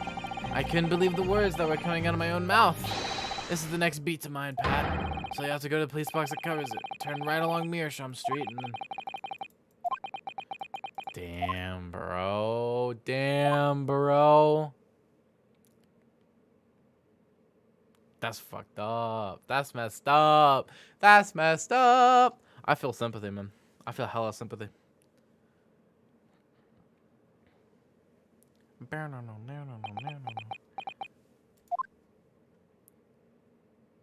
Oh no! No! I'm sorry. I'm so sorry. Oh, Constable. Dude, that's so fucked up, man. I just wanted just that one night to take my Patricia out for dinner. Oh, Raleigh. Just that one night. You knew that if this incident was on your beat, your evening of celebration would be ruined. And so you decided to move the entire crime scene outside your jurisdiction. Just across the street to the east pavement of Briar Road, which falls under the neighboring beat's care. You see, I thought... Well, I was sure the victim was dead, you see. I beg your pardon? Oh, of course he did. Otherwise, my Raleigh would never have left the poor woman on the freezing cold pavement. Ah, I see your meaning now. Damn. But God got me back from my sins, didn't he? That's why I missed the rose I bought for Pat. Oh no, Raleigh, that was all my fault. I should never have dropped it in such a dark place. I'm so sorry, Raleigh. Dude, Raleigh started crying on the stand. Cry says that makes me so. I'm crying, bro. Did you miss the explanation? I think you missed the explanation. It's like we said, he wanted to spend just one night with his wife because it was their wedding anniversary. He just wanted one night with her. So he moved the body over to the other jurisdiction so that it wouldn't be his responsibility to investigate it. Dude. It's crazy. And can you tell it's Constable? How many books did you move from one side of the road to the other in total? Huh? Oh, 4 it was, yes, sir. Definitely 4. 3 of them dropped by Mr. Natsume, and the 4th being the one that fell from the window upstairs in the Garrett household, of course. But, what made you place that book in the victim's hand? When all the others were scattered haphazardly around, I mean. Oh, well, sir, that's because that's how I found it. How you found it? What do you mean? When we first ran over to the scene, the victim was already holding the book. So when I moved everything, I made sure it was still in her hand. You're sure it was this book, The Lion's Pride, that the victim was holding? Yes, sir. No doubt about it, sir. Interesting. Ooh, okay. Updating the court record. I thought it was an open and shut case at the time, you see. There were only the two people at the scene, and Pat and me both saw it happen. Whichever way you looked at it, it had to be the fellow who ran off who had done it, I thought. I couldn't see the harm, really. I didn't think moving it all over the road would make a jot of difference. I suppose this is it for me now. I've had it. My lord? Yes, Lord Van Zieks. I believe that concludes the cross-examination of the witnesses. Constable, you may withdraw. Yes, sir. Mr. Prosecutor, sir, what will become of my Raleigh? What will happen to him? For now, you are free to go home. The police will contact you in due course. Please, don't punish my husband. This was all my fault. It's because I'm always moaning at him for coming home late. Moaning at him, whoa. Leave it now, Pat. Let's go home. I'm tired. All right then, my love. One last thing, Constable. Sir? Let this be a lesson to you. Bros over hoes! In a criminal investigation, every detail matters, however insignificant it may seem to you. Yes, sir. Carve that lesson in your mind. And never again make the mistake of tampering with the scene of a crime. Never again, sir? You mean to say... Leave now. The trial is not yet over. Sir! Dude, he's letting him keep his job. This is why we stand Van Zieks. This is why we stand him. Look, I'm gonna kiss this man on his fucking lips, dude. Well, quite a startling revelation, I must say. Never thought this of a third party interest much in the entire scene of a crime like that. Indeed, my lord. Nevertheless, there are some immutable facts here. Principally, that the accused, Mrs. Soseki Natsume, is the only person who could have possibly committed this crime. Objection. Hold up. No, I disagree. Now that we know the true scene of the incident, there is someone else. Another person. Van Zieks would totally say the no homo while winking. Dude, did you see what he did to Raleigh? He let him keep his job. I'm shrimping for my mans right now. We can be responsible for the knife in the victim's back. Forgive me for being presumptuous, but I believe the prosecution is probably well aware of this possibility already. Lord Van Zieks, this is true. Very well. Name the person, if you will, and if further investigation is warranted. The prosecution has no objection to the trial continuing. You'll name this other person who could have perpetrated this crime. Take that! Joan. Motherfucking Joan. The defense would once again like to request the cross-examination of a new witness, my lord. Once again? My assistant made the same request earlier. In order to finally reveal the truth about this case. It's imperative that we cross-examine juror number 4, Mrs. Joan Garadeb. Me? Oh, dearie me. Objection! Objection. That request has already been denied. But the situation is very different now. Mrs. Garadeb, answer me this. What do you want now, you little toad? At the time of the incident, you were engaged in a violent argument with your husband, Mr. John Garadeb. In the course of the argument, a minor house fire was ignited. And to clear the smoke from the room, your husband opened a window that looks out over Briar Road. Well, what's of it? You threw this book at your husband when he was cornered with his back against the window. Upon striking the pane of the open top hinge casement window, the book plummeted directly down, finding its way to what we now know to be the true scene of the incident. Yes, and what as I said, what of it? During the argument, you were beside yourself with rage. As such, you threw not just books, but anything you could lay your hands on. So, let me ask you one more time, Mrs. Garrideb. This knife, the one removed from the victim's back, have you really never laid eyes on it before?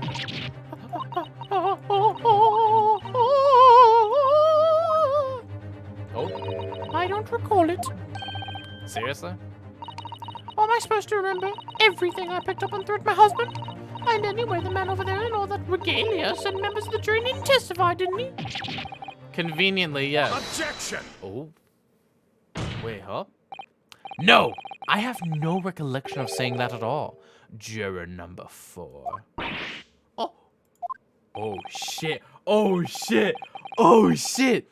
Make no mistake. You jurors are not special in any way. You are not immune to the judicial process.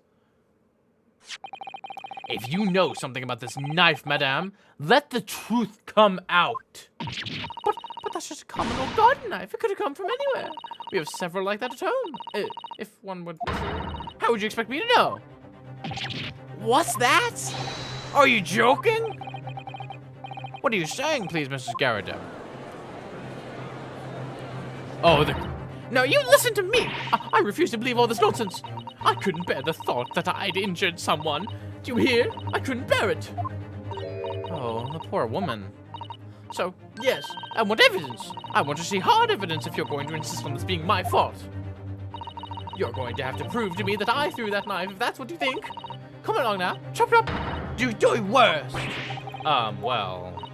Well, Miss Naruhodo, if I had evidence like that, believe me, I would have thrown it at her already. Then take the stand, juror. The prosecution does not object to the defense's request to cross-examine this woman. Let's fucking go, Zeeks. Thank you, Lord Van Zeeks. I'm going to have to testify. Juror number 4, as I'm sure you will appreciate, having observed it with your own eyes today. Witness testimony can lead to the most extraordinary truths being unearthed. Truths of which the witnesses themselves may not even have been aware. Oh, dear me. So I demand your full and unadulterated testimony, Mrs. Garrideb.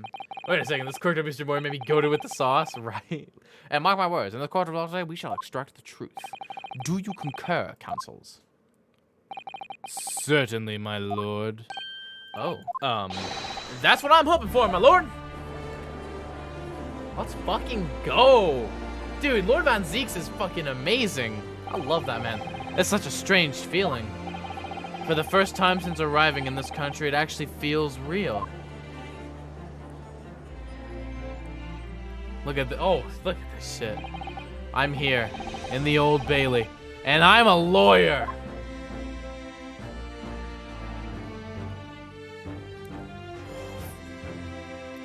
Holy shit. Witness, state your name and occupation. Oh, yes, my name is Joan Garrideb. I gotta reform her voice, bro. I didn't expect her to be like a... I don't like that voice. And I'm a juror and such like. Sounds like even she doesn't know if she's a housewife or a maid or what anymore. The court has decided your testimony is required in order to clarify matters in this case. Do you understand, madame? Yeah, yes, my lord. You will tell the court everything that took place in your household on the evening in question. And I warn you, do not attempt to hide the truth. Chin up, Jody. Nothing to worry about now. I think I know who that is. Yeah! Oh, I didn't know you were here, John. Dude, let's fucking go. Wasn't only you in the room that day, old thing, was it? Rather think I ought to testify as well, don't you? But what about your knee, dear? Don't you worry about that. Hardly notice it. I'm not the sort of chap to leave a comrade to face disciplinary action alone. Oh, John. Dude, we get the contrast of them and the beats. Dude, that's funny. I presume you are Mr. John Garrideb. Yes, sir. Former second lieutenant of the 3rd Regiment of the 4th Northumberland Fusiliers, sir. Dude, one was a police officer, one's a military man. The fuck, it's like poetry. It rhymes, dude. Seen my fair share of action, now living the quiet life, as it were.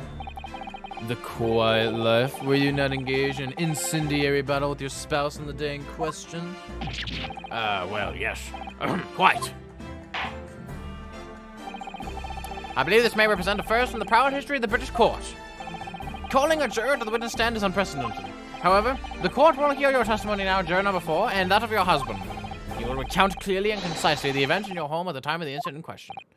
Sir, at once. Let's fucking go, dude. Witness fucking testimony, bro. At least the slap is faded. The Battle of Garridem? Okay, that's funny. Yes, on the day you're referring to, the wife and I did have a bit of a skirmish. Can't recall the reason now. Knocked a candlestick over and set fire to the carpet. Soon had it out, though, and got the window open. Dude, the fact that they can't even recall the reason anymore that they had a fight, it's beautiful. It's perfect, man. It's just, literally, it's like real life. And meanwhile, I was picking up whatever I could find to throw at him. Plenty of knives around our place. Can't say I'd noticed if one or two went missing, I'm afraid. But if that bally thing in the victim's back was really one of ours, you'd have a job proving it, I think.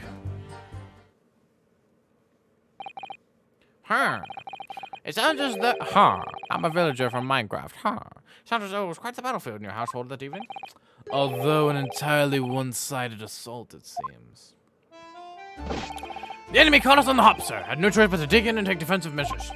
To be honest, if the enemy had kept shilling us for another minute, we'd have been toast. Of course, a veteran such as myself is only too aware that on every battlefield, you're just a gnat's whisker from death at any moment. Are we still talking about a marital quarrel here? I like the judge in this game more, to be honest. Really? That's an interesting take. Well, I must say I'm dubious that this testimony will shed any light on the origins of this jackknife. In combat, one's focus narrows such that surroundings are barely noticed. These witnesses may not be able to offer anything more than they have testified already. This may be a dead end. Van Zeeks may well be right.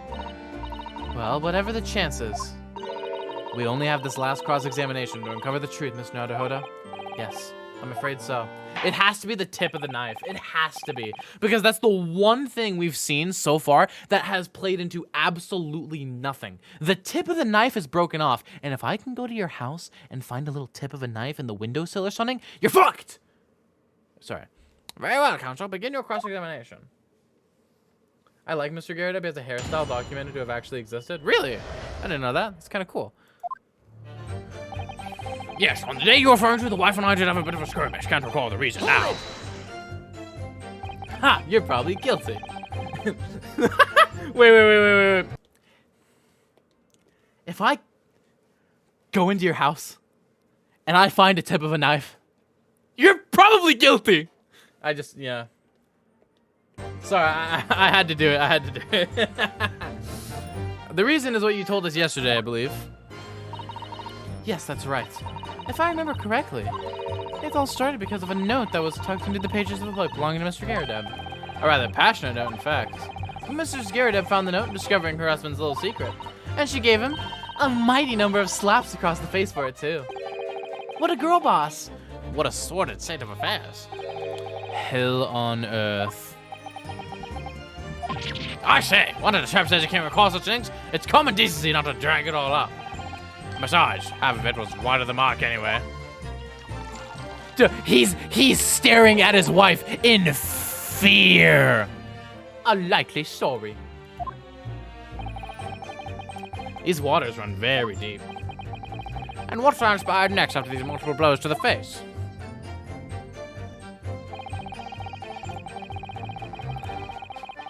Hold it! And the fire also spread to some items of furniture, didn't it? Oh. The bookcase, my armchair, anything of mine, really. Just so happens there was some bath water around that evening, so I sloshed that about to put it about. It was my Pokimane $50 bath water that I had no, Belle Delphine was the one who sold bath water, not Pokimane. I mixed up. I mixed them up! No! I'm gonna get roasted for that, aren't I? I'm gonna get roasted for that. Oh shit. I mixed up Belle Delphine and Pokimane. Shit. Anyways, sorry, sloshed that to put it about. A most precarious situation to put yourself in. Ours is a 3-story townhouse on the west side of the street where the water source isn't connected yet. Have to draw water from public water pump during the day if you need any, you see. The lodgers are always moaning that they can't get any water at night. Although, that little mustache Japanese man buys water in bottles, I believe. The defendant, Mr. Natsume, you mean? Yes, he receives a stipend for his studies, you know, from his home country. Can you imagine being able to brew a pot of tea at all hours? He's obviously very well off. Have you actually seen the state of the man? I believe he uses all of his income to buy books. Well, anyway, the point is, I was able to douse the fire with water, fortunately enough. Meanwhile, I was picking up whatever I could find to throw at him. Hold it! Hold it. Even though the absolute state of this man, bruh, crisis. I mixed up Pokemon and Belle Delphine. How could I do that? Even though the room was on fire. As far as I was concerned at the time, it was more important to extinguish my anger than the flames. When a woman wants to throw, she must throw. That is most certainly not true of a Sasato takedown, Mr. Naruhodo. Pokefiend, Gamer Water. Exactly, dude. How did she know I was thinking of that? So please cast your mind back and try to remember. Was a knife among us? Sorry. That you threw at your husband that day? In all honesty, I don't recall. But I feel I must point out that I'm no monster. Let me see. Some bread, a cabbage, garlic, a towel, and a sponge. Fine, Jupiter. Excuse me. Excuse me. Do you have something to add, sir?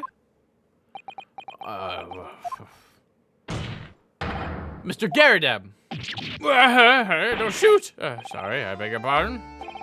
Did your wife's remark just now bring something to mind? Nothing of any significance, no. It's just that the barrage of projectiles the old thing launched in my direction Was somewhat more solid than she implies.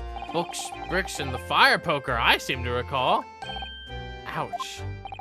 And the woman's aim is uncanny. She landed a direct hit with everybody. Good grief, woman, you're not at home now. This is a court of law. Oh, dearie me. We're so sorry, dear. What's she even doing with the teapot in here? Honestly, John, I would never have done such thing as you, obviously. Well, I'll take a look at this then. How do you suppose that happened? Your pipe, sir. I had this thing in my hand as usual at the time of the onslaught. Not to clean out with one of her soft projectiles, she did? Yes. And when I went to pick the thing up, it was broken in two. I'd like to see a sponge do that sort of damage. I see. Your pipe was broken. He's smoking tea, bro. He is. He's pushing P. It would never have been sent flying unless it was about something pretty solid. Anyway, I've managed to bandage the thing up for now.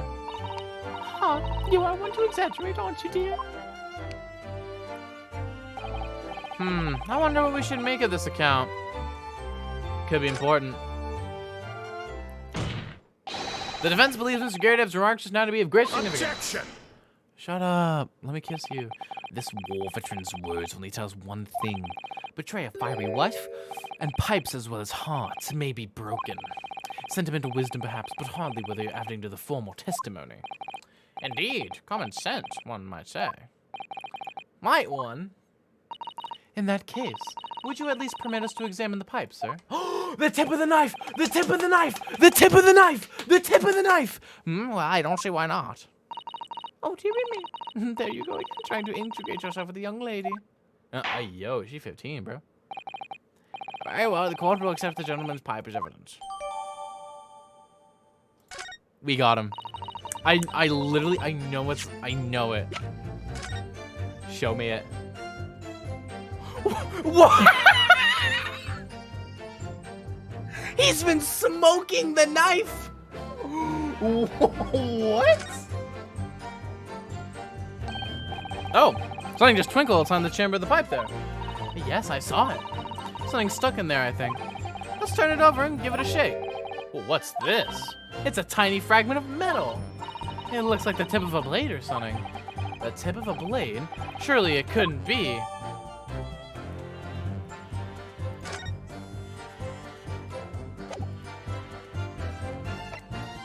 I mean, just look at it, boys. Oh, yes. It's ours now. This is the tiny piece of metal we found in the chamber of Mr. Garadeb's pipe. It looks like the tip of a blade or something. The tip of a blade? Is something wrong, Miss Naruhodo? I don't really know. There's just something bothering me, but I can't quite put my finger on what it is. Perhaps in that case, it would be wise to examine some of the other pieces of evidence again. I'm gonna just put the knife. I'm gonna just examine the knife just cause.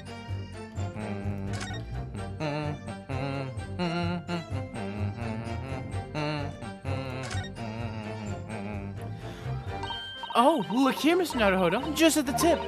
Just the tip. A piece of the blade appears to be missing. Wait, part of it's missing. I could be wrong, but I've just got a feeling. You remember this? Oh, that's the tiny fragment of metal that we found inside Mr. Gyarados' pipe. Yes, and just maybe. Oh my, it's a perfect fit. Somehow, I just knew it.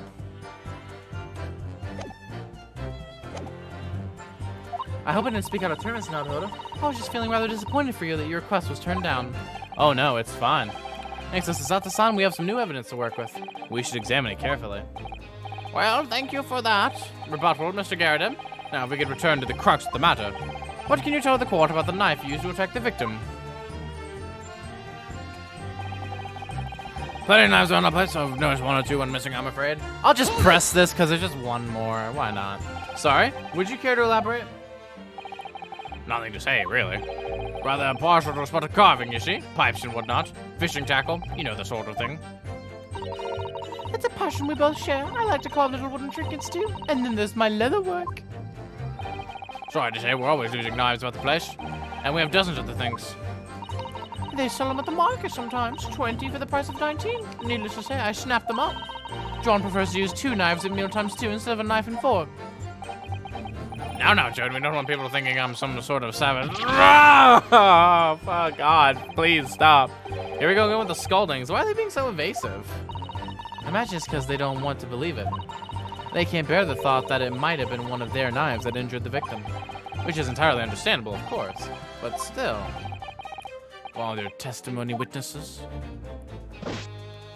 Sir!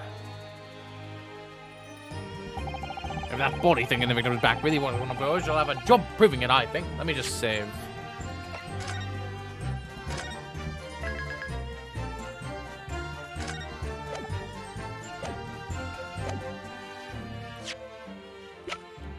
Objection! Objection, motherfucker. Mr. Garradeb, could I ask you to take a good look at this, please? You can ask, but I can't see a bullet thing. You can't? You used to call me Dead-Eyed Deb back in the regiment of the course, but that was some time ago now. Even when I'm trying to enjoy a large print book by the fire these days. I struggle to tell a B from a D and a P from a Q, to be honest. Oh, he does, dearie me. It's rather wearing being I saw every other letter and every other word. You must D very doesy. But doesy. What is that? A tiny scrap of metal? He's blind. Garabussy. Oh shit, dude. Yes, almost certainly from the tip of a blade. And what may appear at first to be just a tiny scrap is in fact the crucial piece of evidence. Interesting. And where did the defense come by this evidence? It was lodged in the chamber of Mr. Garradeb's pipe. My pipe, you say? By Jove, I wonder how that got there. And what precisely does this fragment of metal signify, Counsel? Are you suggesting that it is in some way related to the amount of stabbing on Briar Road? Yes, I am. What? When put together with another piece of evidence already in the court record, I believe this tiny fragment of metal will unravel the whole truth of this case, my lord. He never saw it in there because he can't see. True. Yo, you see his ass is scorched? Wait, Chad, did you see that? His ass was scorched. You appear rather confident in that extraordinary statement, Counsel. His underwear was showing. Very well, then present the pertinent evidence to the court. What evidence, when paired with this fragment of metal, allegedly reveals the truth of this entire case? Take that! Take that. This is the knife that was found in the victim's back. If you look closely, you will see that there is a small piece of the tip blade that is missing. A common issue with the inferior blades sold at unsavory street markets. Criminals who use them regularly leave the tips lodged in their victims' bones. And what of this particular knife? No doubt its tip has suffered a similar fate, now languishing somewhere near the spine of the victim. Objection! Objection! Motherfucker. No, that's not the case. The tip of this particular knife's blade is the very fragment of metal we discovered in the chamber of Mr. Garydeb's pipe. Oh! Did you see that sexy man do his thing? Good grief, Lord Van Zeeks. I don't believe it. The knife. Yo, he's doing a JoJo pose. The knife from the crime scene and this fragment of metal are a perfect match. But bloody gosh.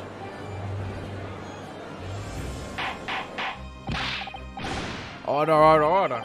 Is this some sort of Eastern sorcery? This is no magic, my lord. This is a miracle. A miracle? So Van Zeeks has figured it out too, has he? Countess, explain this extraordinary coincidence at once. Yes, my lord. The crucial point we have to ask ourselves here is when did the fragment of metal find its way inside Mr. Garydeb's pipe? Something that was clarified for us in the most recent witness testimony. I had this thing in my hand as usual at the time of the onslaught.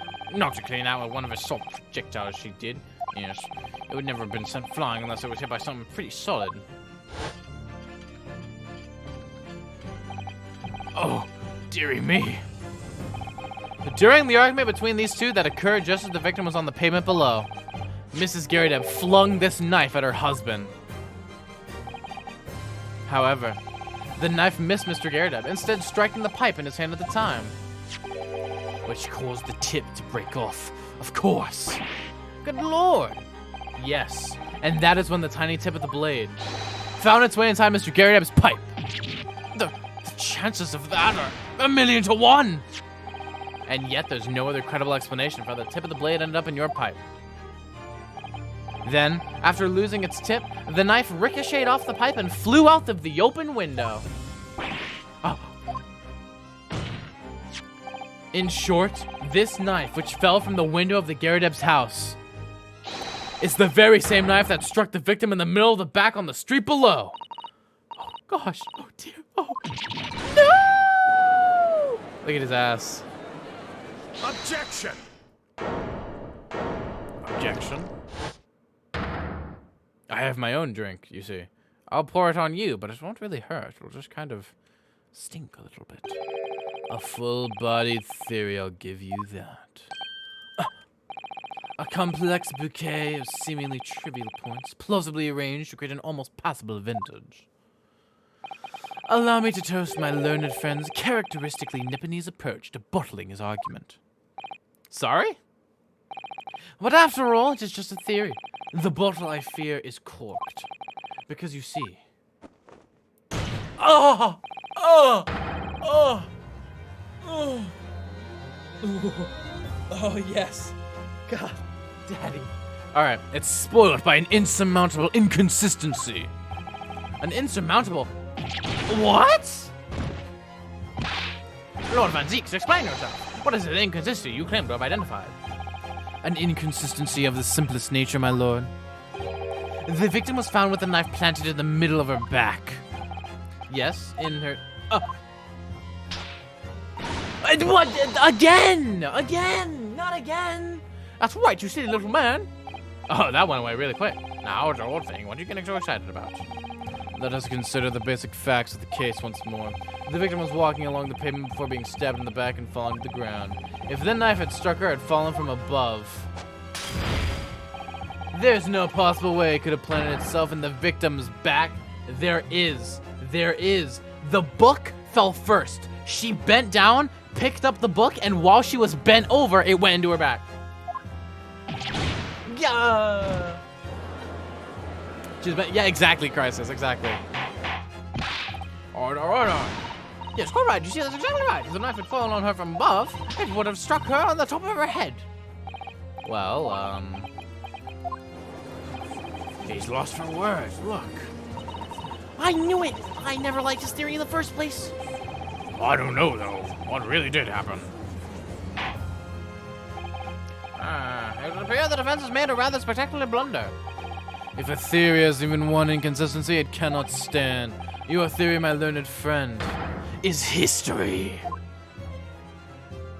Nope. Let me speak. Just literally let me speak, and I got it. We were so close I could see the truth. I was so sure we were on the right track. but now the way has been blocked completely by just one simple inconsistency. Or in other words. Oh, or in other words, sorry, frog in my throat. We simply need to eliminate that one inconsistency and the theory will stand. Mr. Sato. You mustn't worry, Mr. Naruhodo. You were just caught off guard, that's all, and your mind went blank. But if the path you were on is indeed correct, then a way will present itself. The key to this is in the court record, I'm sure. All the information you need is there. It seems you have nothing to say, my Nipponese friend. Well, your silence speaks volumes. Attests its acceptance that your theory is fatally flawed. Objection! Objection! He's still got his head down. This inconsistency doesn't mean I was on the wrong track. It means that I need to sharpen my mind and dig deeper for the truth. It's a test! Yes. If the knife fell on the victim from above, there's no way that it could have hit her in the middle of her back. Under normal circumstances, that is. What are you implying? Counsel? There is a piece of evidence in the court record that can explain this inconsistency. That can explain how the knife fell from above could have pierced the victim's back. We already have the answer. Goodness. Oh, goodness. Utter madness. Surely this must be the last time. Counsel, present the evidence what you speak. Let me just take a moment to fucking motherfucking save. I'm good now. I'm good now. Let's fucking go now. Let's go now, brother. This is the last inconsistency. The final piece of the puzzle. If I can successfully make sense of this, the truth will be laid bare at last. The evidence which explains how the falling knife became lodged in the victim's back is...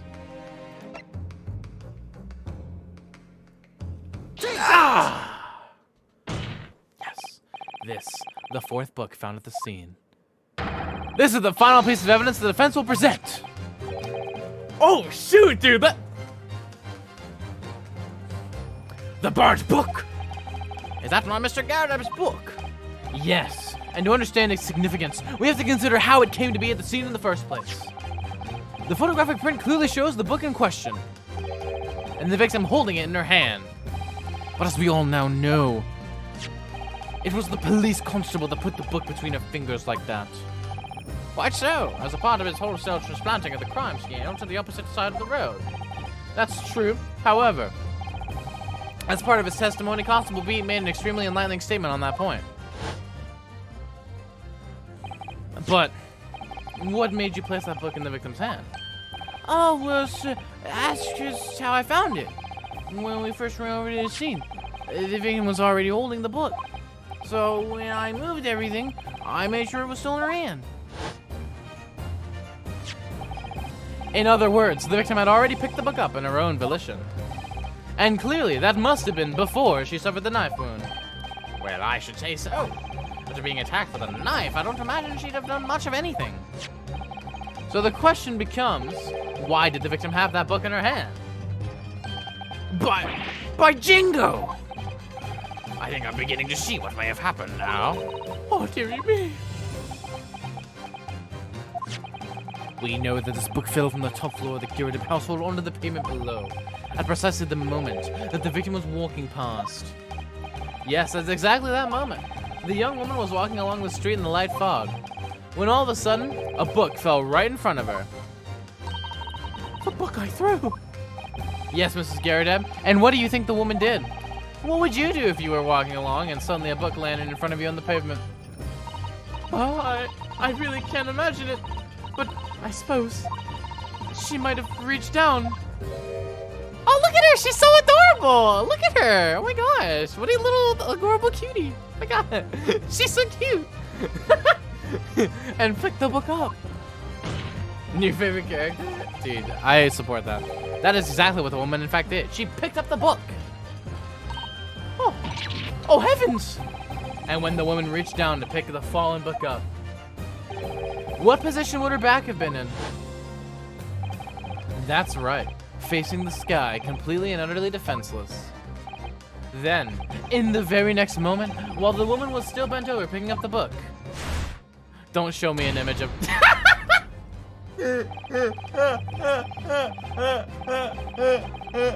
What a great smash cut that was. Oh my god. She did do a Family Guy death pose. Oh my god. The next object fell from the room above, the jackknife, straight into the middle of her back. And at that same time, walking by chance directly behind Miss Green was the defendant, Mr. Soseki Natsume. Well, I never. It appeared to Mr. Natsume that the woman simply collapsed on the floor, in the dark and the fog. He didn't see the knife falling on her from above. Oh. And from the other direction, the constable and his wife saw no one but the victim and her apparent attacker. So there never was a real culprit to run from the scene in the first place. The JoJo pose is amazing. No, this was nothing more than a series of unlikely events that culminated in an unfortunate accident. And that is the real truth behind this case.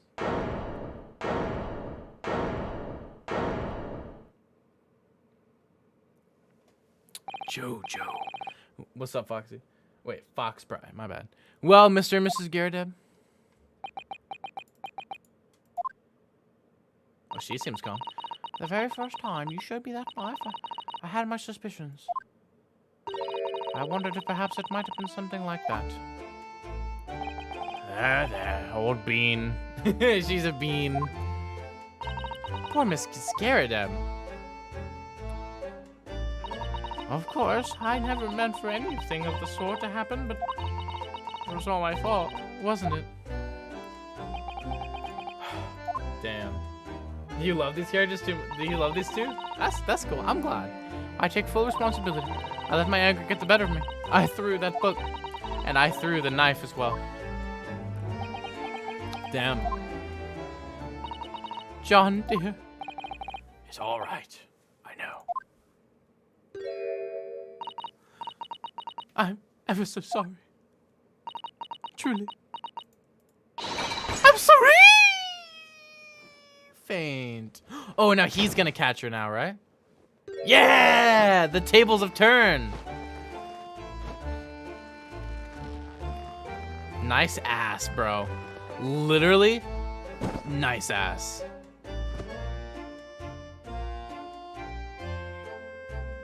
There we go, boys. You love to see it. Lord Van Zeeks, what news of Mrs. Garrideb? She's been taken to the infirmary. It would appear that today's events have left her in an especially flustered state. However, I believe she will recover in due course. There is no cause for concern. Yes, unbeknownst to themselves, they caused what could easily have been a terrible tragedy. They shall have to prepare themselves for the consequences of their actions. There is some good news, however, my lord. I've just had word from the hospital where the victim is being treated. Her condition is improving steadily, and the doctor believes she will regain consciousness soon. It's strange. We've been talking about the victim all this time, but we've never once met her. How wonderful. The woman is out of danger, it seems. Yes, that is good news. Let's go, boys. No murder! Let's go! We finally get a case where there's no murder. For the first time in like the fucking 2 years I've been streaming Ace Attorney games. Richter, what's gonna happen to them?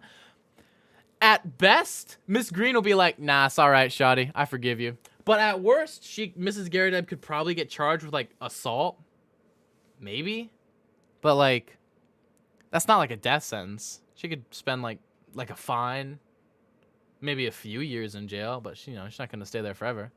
Every time Van Zeeks does something bad happens to the others, I have faith we're gonna be able to do something. There's no way they'll kill off Soseki Natsume at this point. No way. Oh, speaking of which, Mr. Soseki Natsume, please don't kill me. I'm so scared. Oh, yes. On behalf of my fellow countrymen, I would like to take this opportunity to beg your pardon, sir.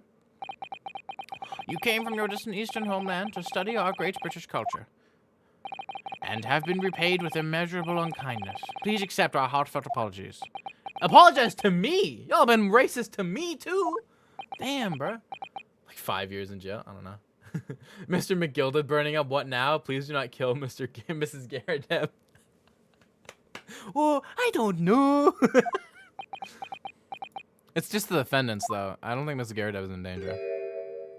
No, it is me who should be begging your pardon. Oh no, Mr. Natsume. That evening, when the young woman just collapsed on the pavement before my eyes, I jumped to the wrong conclusion again in my confusion. What conclusion, sir? I was sure that the woman was dead. Yes, Constable Beat said the same thing, didn't he? He thought she had been killed too. I suppose she must have looked completely lifeless. It's been about a year since I arrived in Great Britain now, but I still can't get used to life here. I can't relax. I'm sure there are evil spirits lurking in the fog, like they're haunting me. Poor Saseki-san. His imagination really has got the better of him. You just hear a faint, oh, I don't know, and then Saseki dies. He does, dude. Dude, I bet. Yes, poor man. So when it happened, I thought the young woman had been taken by the fog spirits. I should never have dropped my books like that and run away. I should have called for help, for a doctor, for the police. Instead, I've managed to create a rift in the relationship of trust between the two empires. And for that, I am truly sorry. Let's fucking go. Dude, let's fucking go, Mr. Saseki Natsume, bro. I'm John, Ace Attorney. One could indeed say that some sort of mischievous spirit has been at work here, I think. One that created a chain of unfortunate mishaps. We were befooled by the spirit and led to false conclusions. But thanks to Lord Van Zeeks and our young lawyer here from the east, that chain has now been broken, and the spirit exorcised. I heartily commend you both. Oh. Penis. Now then, ladies and gentlemen of the jury. Yes, my lord. In concluding this trial, I must ask one last time for your decisions regarding the defendant's culpability. Are you ready to present your findings to the court? As the foreman of this jury, I can assure you we've reached a fair and just conclusion. I do declare the truth can be extremely cruel at times. Well, I didn't suspect the woman next to me, that's for sure. I am a woman. Sitting in for the old bean while she's out of action, you know? But I know what her decision would be. Does it mean I'll finally be able to get out of here and start work? Well, it's about damn time. I say, I have a corker of a story to tell the grandchildren when I get home, won't I? Very well, ladies and gentlemen of the jury, I hereby demand your final decision. Mr. Foreman. Not guilty. Not guilty. Not guilty. What's his voice on? Not guilty. Not guilty. Guilty. Not guilty. Not guilty. That guy does not. I swear to God, Juror 5 literally does not sound anything like he looks. Literally, bro. Boom, baby. Let's go. Very well. Mr. Soseki Natsume, I hereby pronounce you not guilty. And it feels good this time. Because Mr. McGilded isn't like, I do know. I did it, laddies. I'm a little leprechaun. You know, it's not like that this time. Oh, I don't know. And finally, Mr. Natsume. Oh, yes, Lord, sir. You are now a free man once more. It is my hope that you will continue to further your education in British culture. And may you never again be brought before me. Oh, yes, sir, of course. All my life. I swear I'll never set foot in a courtroom again. I'm transported to tears. Thank you, counsels. Court is adjourned. You fool. You fool. I did know. Probably McGilded. He did, man. He literally did. 3:17 p.m. The old, yeah, whatever.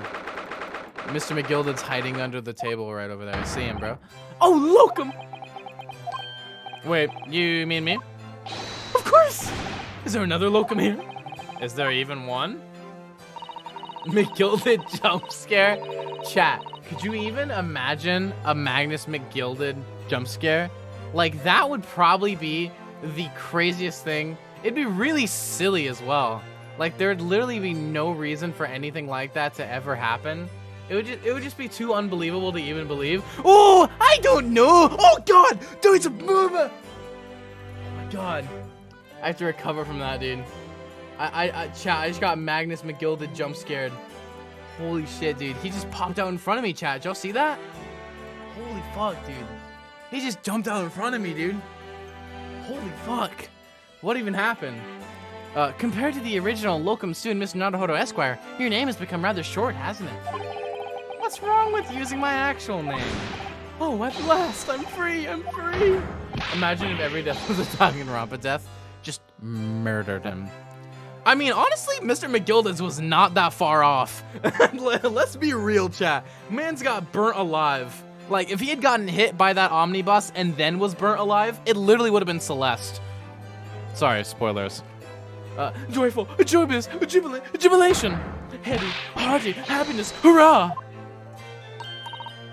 Oh, I am pleased. Mr. Natsume is delighted. Would it be so hard just to say that then? Locum, you did it. You saved me from the brink. Well, what happened to the poor woman was in no way your fault, after all. I'm just glad everyone can see that now. No, not the hat. Lovely, loyal, locum, lawyer. Yes? I mean, as I said before, I have just never gotten used to life here in Great Britain. Every time I look over my shoulder, I see foreigners. I see towering brick buildings. And from high up windows, I see them looking down on me, laughing. Look at that little hunchback. Oh dear, I'm sure it's all in your head, Mr. Natsume. But today, you locum lawyer gave me my gloom to boot. You stood firm behind that baronial bench before all those blabbling British. Ugh.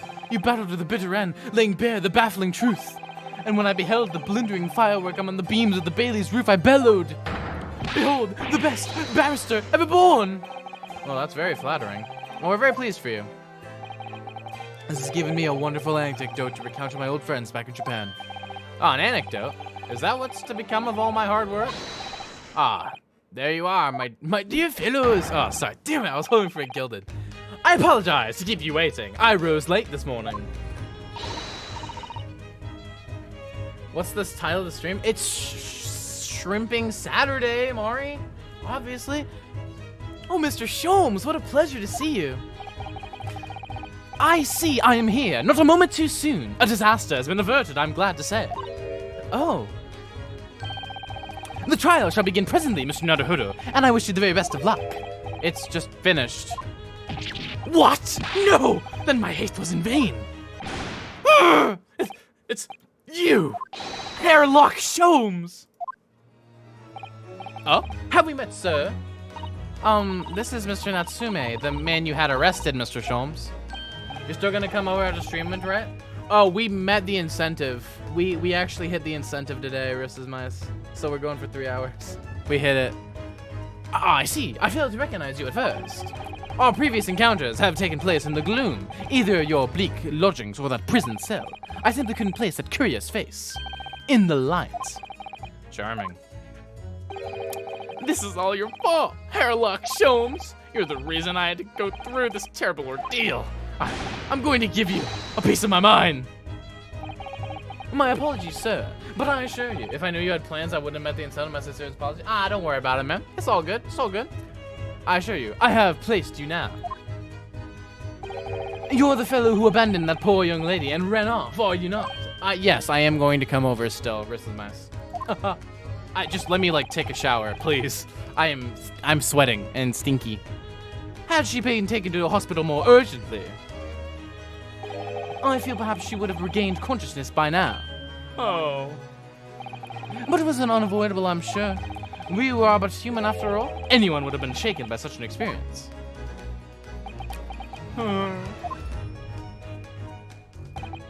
I do feel very badly about how I behaved. Well, never mind. Now then, what was it that you wanted to say to me, sir? Nothing. Priceless. Oh, I'm sorry, really, but that was quite priceless. Poor Saseki-san. Still, on the bright side, you've had an extremely entertaining experience without paying a penny. And it would seem you were not even found guilty. But there is no bright side. Whatever do you mean, Mr. Natsume? Even after this, I'm still cursed by the spirits and now by the Reaper. Ah, Lord Van Zeeks. I haven't forgotten, what facing that man in court means. Even if you're found not guilty, you're still doomed. It will all be all right, Mr. it will all be all right, Mr. Natsume. Huh? If the Reaper appears trying to make trouble, I will protect you. Hi-ya! Oh my God, you threw me again? Are you for real? With a perfectly executed Sasato takedown. much as I like being turned on my head, a bit of warning might be nice next time, Mr. Zato.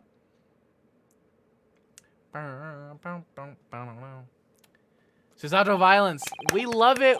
We love it when she commits violence. So, Mr. Natsume, what do you intend to do now? You mentioned something about recounting your experiences to your friends back in Japan.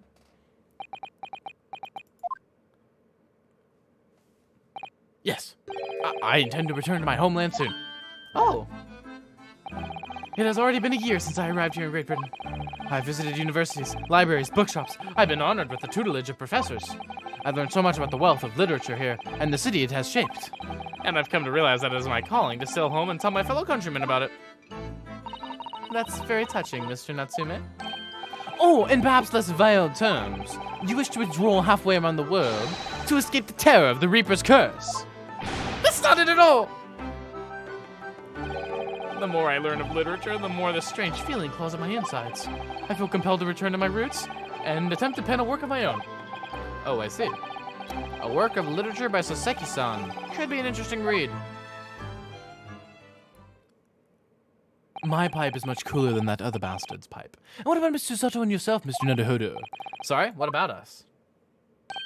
Will you return to Japan alongside your mustached compatriot? Why would we? A week has not yet passed since we arrived in London. And only now does it feel as though we have finally found our feet.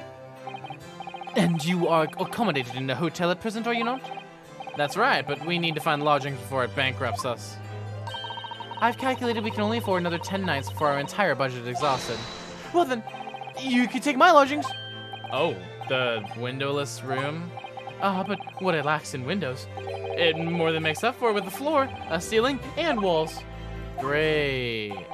And of course, I'd be happy to leave behind the accursed evil spirit. Oh my, an evil spirit? Oh yes, it tries to suffocate you while you sleep. It's a cat, it's a cat, it's a cat. It's an infallible wake-up call. We'll think about it, if that's all right. Perhaps I can offer a more welcome alternative. Would you consider taking lodgings with me? Really? Dude, fuck yes, I will sleep with Sholmes. Well, a vacancy has conveniently presented itself. Though it is up in the attic, I might add. Are you sure it isn't just a storage loft? I spoke with the landlady this very morning on the matter of price, and Iris is cleaning the room as we speak. You must come at once. I presume you have no luggage to speak of? Oh, this is simply wonderful. What an honor to be invited to take logs in the great detective office's attic.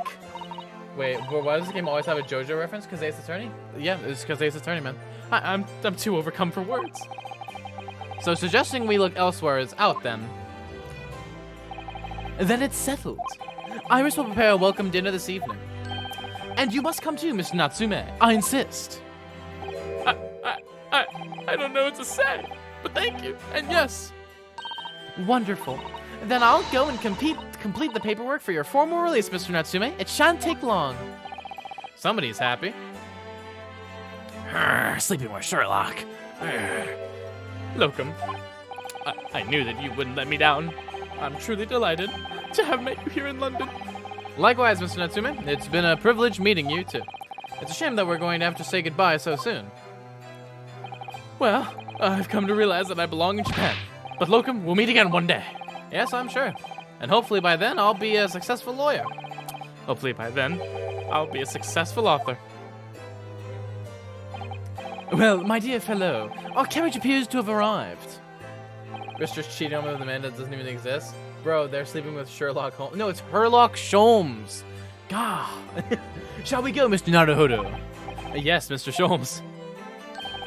I've little doubt Mr. Natsume will be released in time for dinner this evening.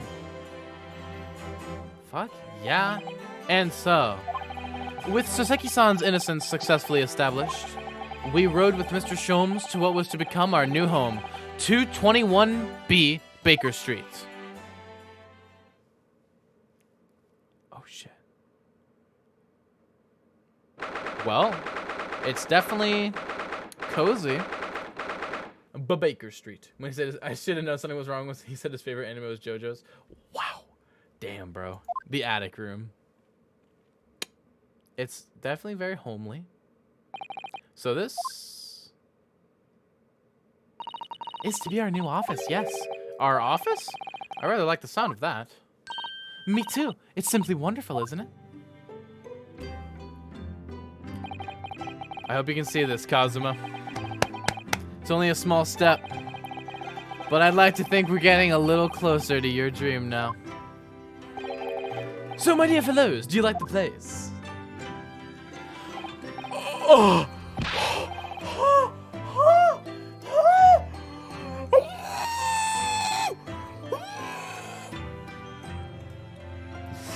Internet pretty boy goes crazy for fellow internet pretty boy. Mr. Sholmes. Yes, thank you so much. It's a delightful room, Mr. Sholmes. I simply adore it. Good. I'm pleased to hear it. Iris and I are delighted to welcome you. I hope everyone's hungry. It's nearly time for dinner. We'll eat as soon as Mr. Natsumi arrives. We have a lot to say. He's gonna fucking die. He's gonna die on the way over. He's gonna die on the way over, bro. Iris, you must let me help you. All right then, Susie. You can be in charge of the salad. Splendid. Shoot the salad with this gun, and it will be tasty. It's loaded with MSG. So, Mr. Naruhodo, how does it feel to have your own office in the capital? It's very exciting, actually. I can't help but wondering what adventures await us. I'm saying it right now. MSG is good. You're right. You're right. Rister, what's up? What's up? It comes from seaweed. You're right. Kiss me. Those were precisely my sentiments when I first established my office at these premises. Until I discovered the dark truth about the city of London, that is. Sorry? London is a glorious place, full of wonder, opportunity, prosperity, and mirth. But the brightest of lights casts the darkest of shadows. Shadows? What do you mean? Well, I believe you're well aware of the murkiness that lies behind my butthole. I mean, London's facade already. So, once again, Mr. Naruhodo. Welcome to London. Dude. Oh shit.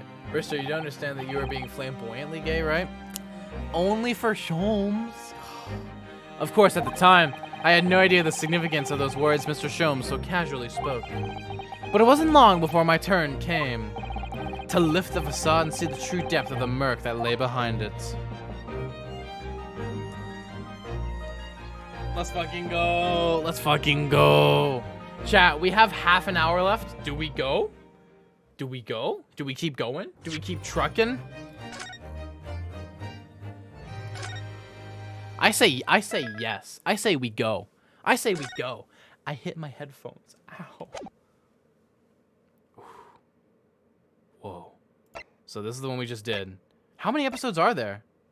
This is the last one! This is the last one of this game. Oh, shit. Wait. A hound it was, but not such a hound as any mortal ever seen. Its eyes glowed with a moldering gaze. The whole of its ox-sized body was outlined in white-hot flames. The Hound of the Baskervilles. The Adventure of the Unspeakable Story. Episode 5. The Hound of the Baskervilles. The Adventure of the Unspeakable Story. It's coming! Sholmes's cry pierced through the thick wall of fog around us. Wisps of vapor flowed over the pistol as I cocked it, and I waited, breathlessly, in the stillness.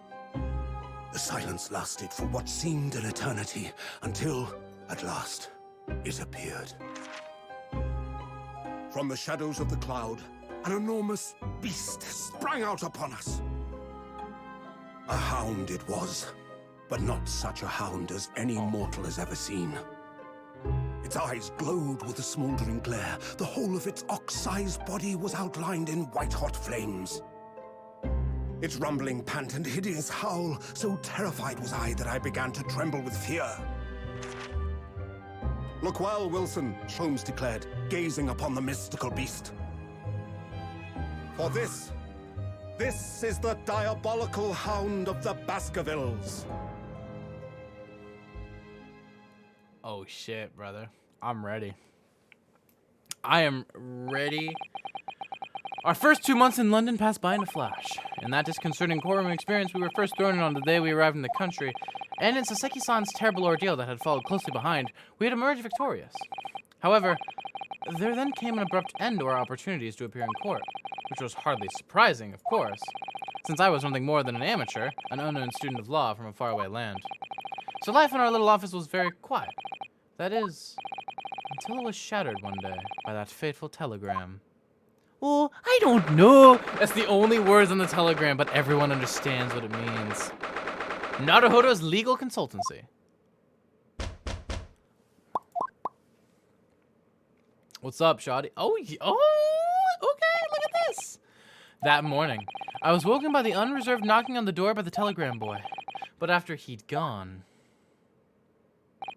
Susato-san's behavior became very obviously strange. Susato-san? Yes! Is it time to leave for court already? Let me see. What case is it today? I don't think I'm scheduled to defend anyone at the moment, am I?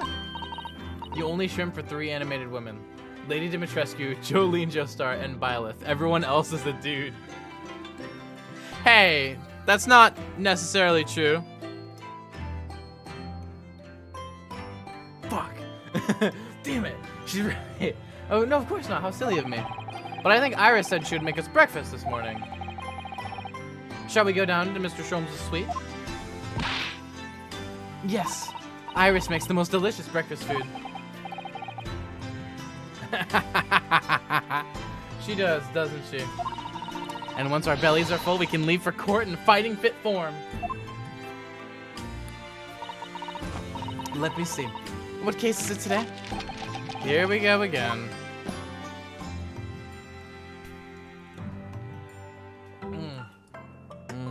Fuck yeah. Telegram. What's on it, Shoddy? So what was it about? A telegram that was delivered this morning. I mean... Oh, a telegram? I don't know what you're talking about.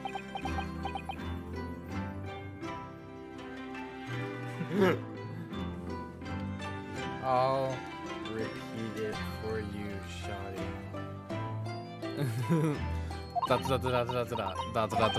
Sorry, but you're not going to get away with that. Well, I didn't think I would. Actually, don't give it a moment's thought. It's nothing interesting. Boring, in fact. It was just a boring little telegram. That's 3 times now. She's tried and failed to convince me it was nothing. I promise that I'll tell you about it at some point. All right, I understand. Saseki-san.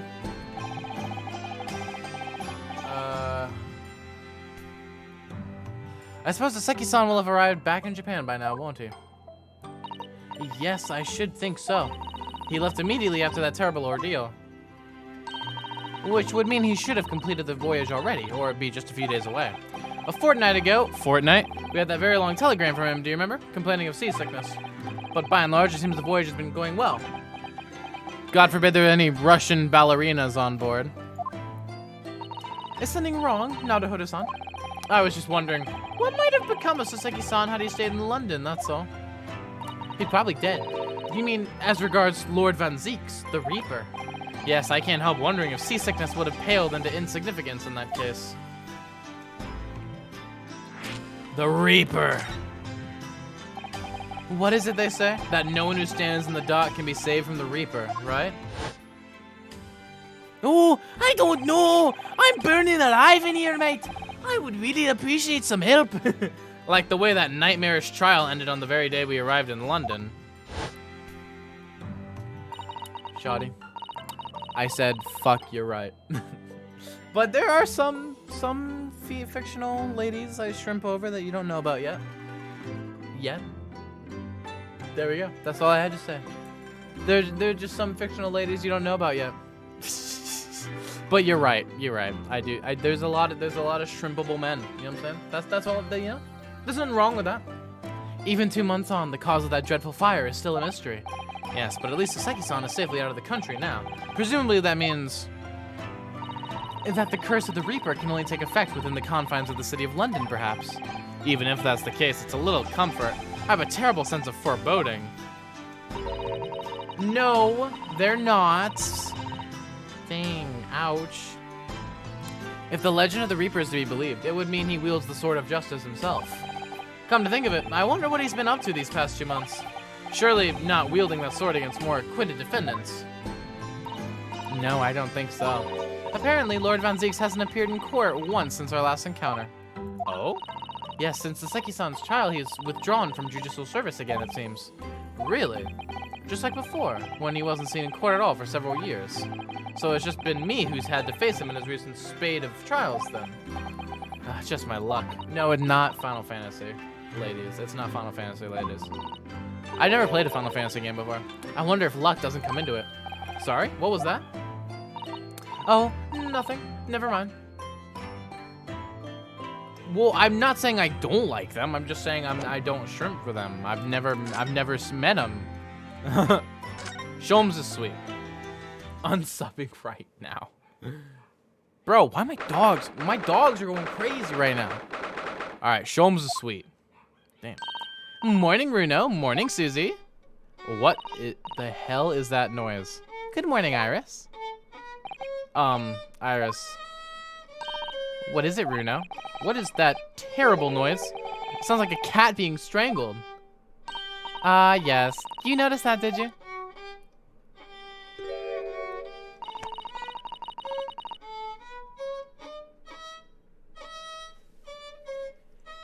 Hurley isn't in the best form this morning, it seems.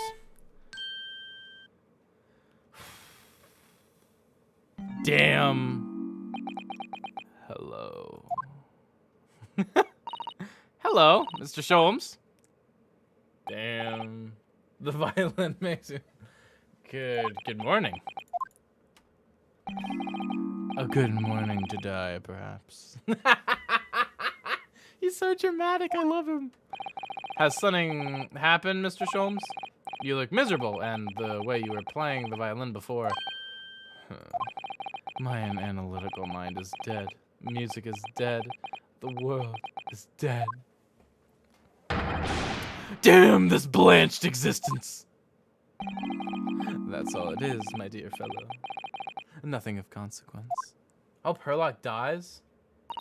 Deleted message. Bam. What are you gonna do about that? I'm afraid I don't understand. Well, Iris, isn't it time we ate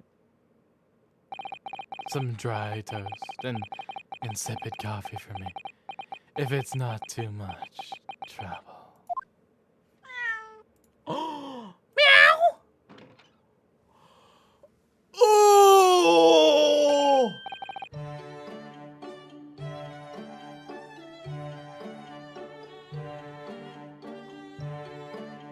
This game got like 5 points higher. This game, it literally just got like 10% better. Immediately. Oh look, it's Wagahai. Good morning, boy. Meow.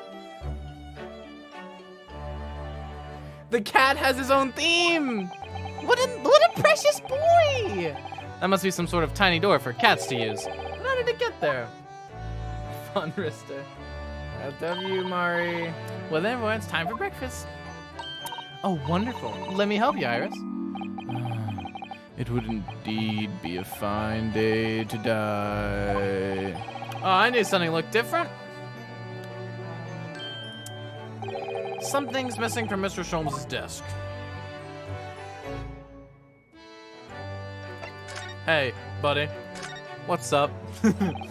You seem to be very unhappy this morning, Mr. Sholmes. What's happened? It used to be the case that in my hands, this violin song like the dawn chorus, its melancholiant tones would make flowers bloom. It would? But now, the muses are unamused with me. The goddesses of music have thrown me over. Whatever do you mean, Mr. Sholmes? For hours I have bowed, for days even. Through the night I have endeavored to no avail. That sound, my tone, is lost. Dude, your violin's out of tune. It's not a big deal. That brilliant, clear, unwavering tone, gone forever. No more recitals of unbridled emotion. Well, you haven't been practicing much lately, have you, Hurley?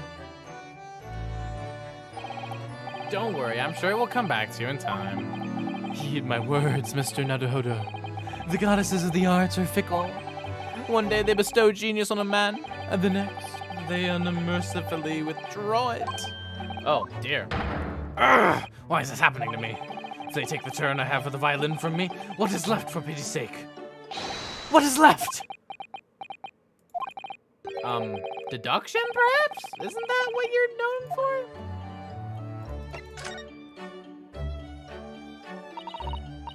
Mr. Sholmes, I don't like to pry, but your desk looks rather empty today. Oh, well done, Mrs. Sato. Your observational skills do you credit. Oh no, Mr. Sholmes, they pale into insignificance when compared to yours. You'd struggle not to notice, wouldn't you? You mean Hurley's great analytoscope? That's at Windybanks now. Sorry? It's at a windy bank? No, Windybanks, the pawnbrokery. Pawn? What? You mean you've pawned that enormous machine of yours? It has some considerable value, you see. Quite undeservingly. But isn't it a very important machine for your work? I do wish you had consulted us if your situation had become so desperate. I should have gladly passed what little income I have to you. Dear madame, things are far from desperate. But the pawnbroker has your wonderful machine. How can it be anything but desperate? Making use of a pawnbroker is quite ordinary here in London, I assure you. It is. Doesn't sound ordinary at all. It would seem that neither of you fully understand how pawnbroking works. Oh, what's to understand exactly? Well, tell me, Shoddy. What do you mean when you said we didn't fully understand how pawnbroking works? To the people of London, pawnbrokeries are akin to banks. Banks? On Mondays, merchants relinquish their finest jackets and trappings to the pawnbroker of choice. With the money they receive in return, they are able to trade happily throughout the week. And then on Saturdays, they go to recover their things using the money they've earned. I had no idea. This has been a fascinating lesson for us. That is a thing though, low key, even in America. Everyone does it, you see, especially people in inner London. And should they have money to spare, they would purchase another fine jacket. Not to wear, obviously, but to pawn, should the need arise. Oh, how ingenious. So whenever we have something that's in the way, We leave it at Windybanks, you see. a pawnbrokery can be thought of as an extremely secure vault. Who would have thought that even pawnbrokers are different here in Great Britain? Of course, you have to watch Hurley with it. Sometimes he pawns things he really shouldn't. Don't you, Hurley? What does it matter? The world is dead to me now. Okay, that's cool.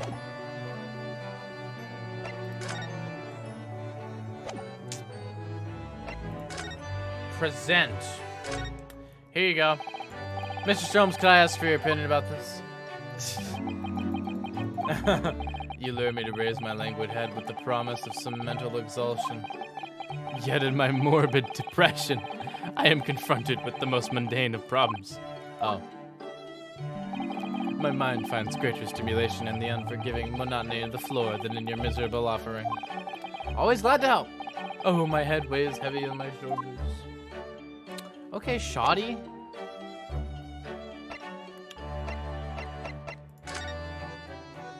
What's up, Iris? How's it hanging? Damn! That's a lovely, setup she's got there, dude. Holy hell. Okay. Well, let's talk with Iris. Waga hi. Mr. Natsume's cat seems to have settled into his new home, then. Oh, yes! Oh, yes, and I've become very attached to little Waggy. It would appear his previous owner is completely forgotten to him. Cats are unfeeling creatures. Their news as empty as the hearts of the muses.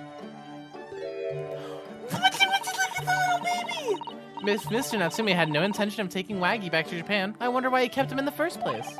I expect he would have taken him if he could. But pets are strictly forbidden aboard steamships in our experience. And for good reason, terrible things can happen if the rules of passage are not obeyed. Yeah, we got a little bit of trauma with that, huh? I don't mind because Waggy's adorable. Yes, he really is. Oh, yes. What about the door? I don't remember seeing that tiny thing in the main door before. Where did that come from? Oh, you noticed? You're observant, Bruno. Look, I use this. It's my latest invention. What is that? I call it the Cat Flap-O-Mat. Gosh, a machine for making doors just for cats? That's right. It can make a cat flap for a little furry friend like Waggy in seconds. And it can do it in any door at all, no matter what it's made of. It's very powerful, you see. Wouldn't it have been quicker just to make the cat flap rather than making a machine to make the cat flap? Well, yes, maybe. But now I can make cat flaps anywhere I like. Oh, I think it's wonderful. You make one for us in the door to our office upstairs, Iris. She really knows how to come up with unconventional inventions, this girl.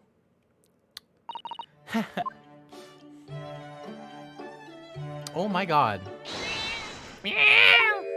Oh, what was that? Wagaha?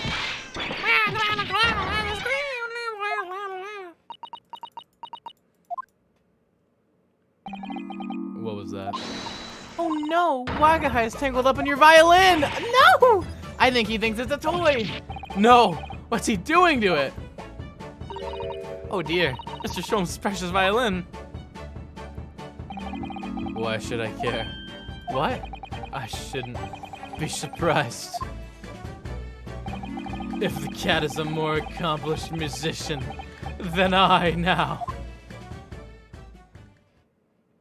Wow. If Mr. Sholmes really is in poor spirits, isn't he? He's having an episode. Well, anyway, I'll put it back where it lives. Shall I, Hurley? Out of the cat's reach, if possible. Maybe we should assess the damage.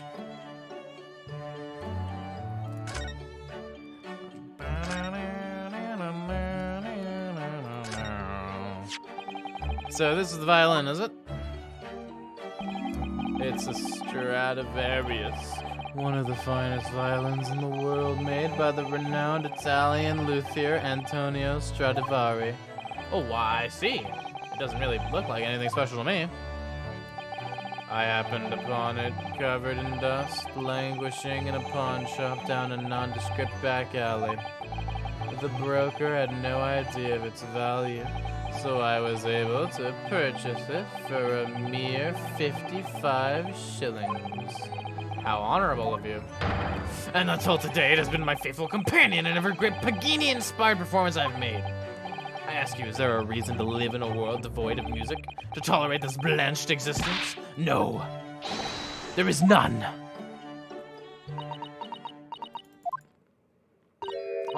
Mr. Sholmes? What, dear madam? What?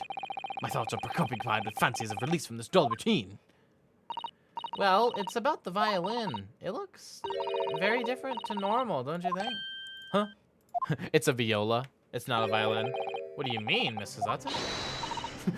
the fucking intense music! Oh, Susie's right. Yes. The tone of the wood is completely different. Someone stole his violin! That's not all. I'm sure there was no crack here before. Wait, it's not even the right size, is it? What's this? What the fuck?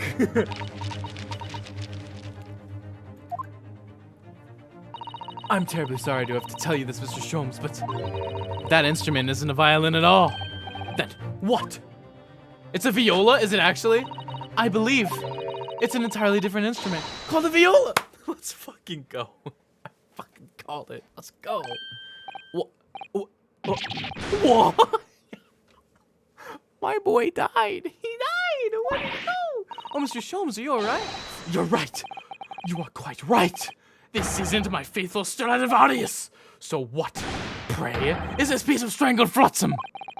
Not your faithful performing partner, then? I see what must have happened. You do, Iris? This is just a simple mix-up. Sounds like Iris might be able to tell us exactly what's happened if we ask her.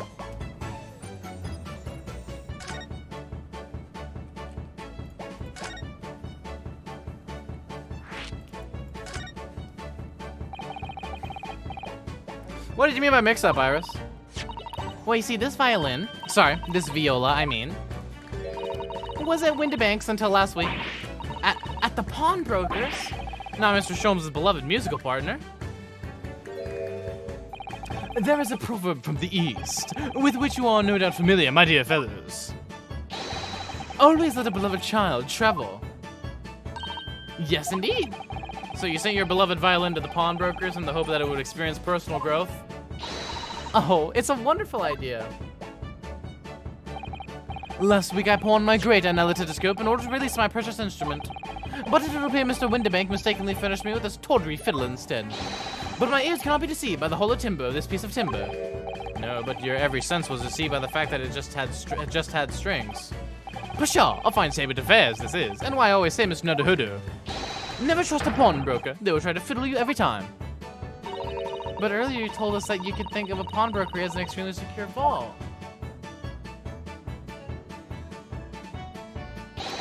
Come, Mr. Nodahudu, dilly-dallying will get you nowhere.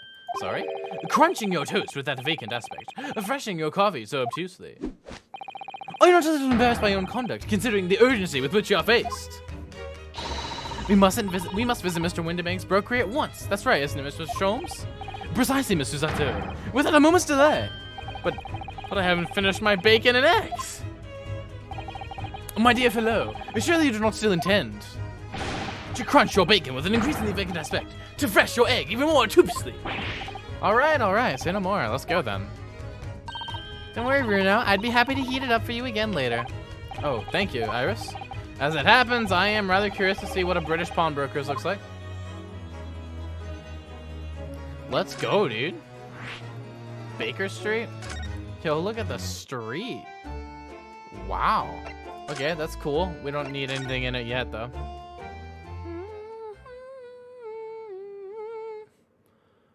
Well then. 15th of April, Windibank's Pawnbrokery. Okay. So this is a British pawnbrokery. Oh my, there are all sorts of tools and contraptions in here that I've never laid eyes on before.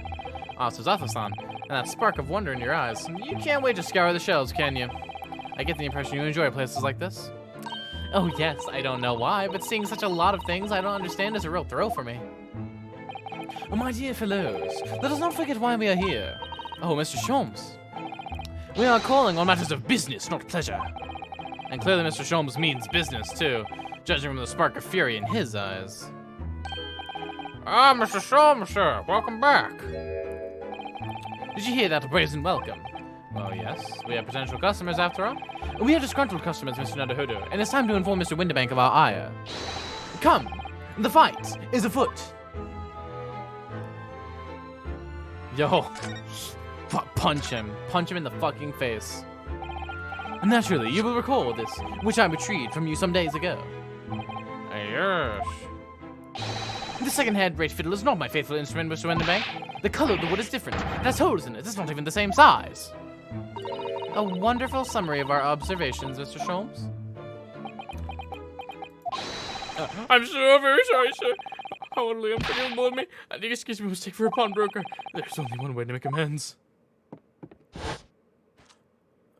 What the fuck?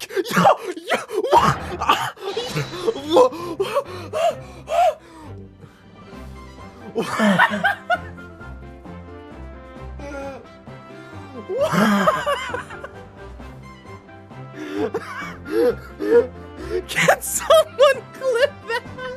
I need that in my the animation of him running, then pulling it out, then running back, then the white screen, and then the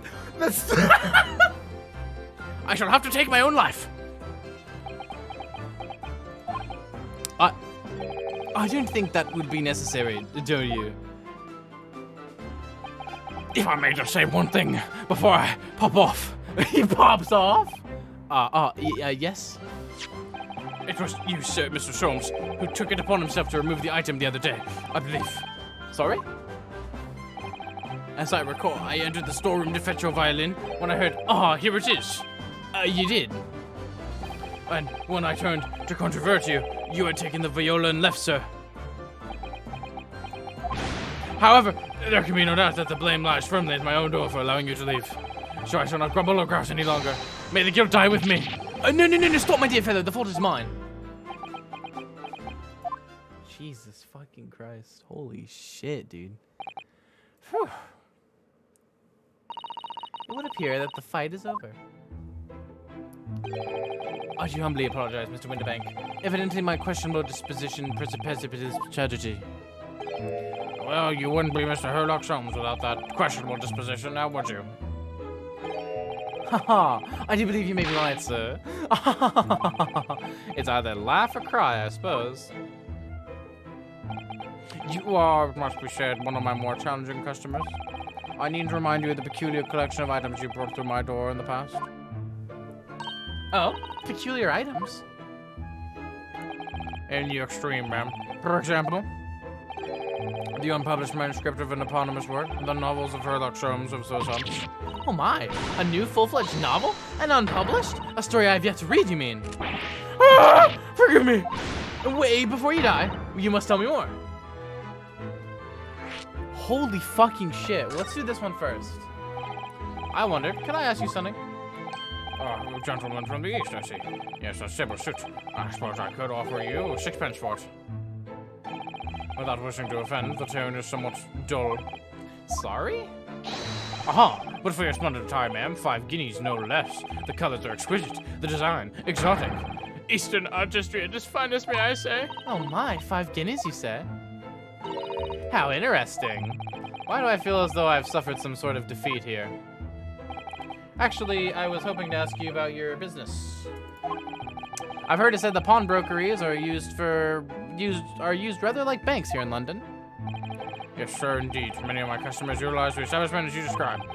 I praise their items and offer them a proportionate loan and 2 months of secure storage. If in that time they pay the original sum to me plus the agreed interest, their items are happily returned. But what happens if they don't pay you the money? Then the items are offered for sale in my shop, as you can see on the shelf behind me. So you never sell items before the 2 months has passed, then? That's right, ma'am, that's right. Which means some considerable responsibility rests on my shoulders. Sure, the customer's precious belongings be lost. The only recompense would be for me to end it all. The very idea, Mr. Winterbank, is an absurdity. One should never talk of one's demise so casually.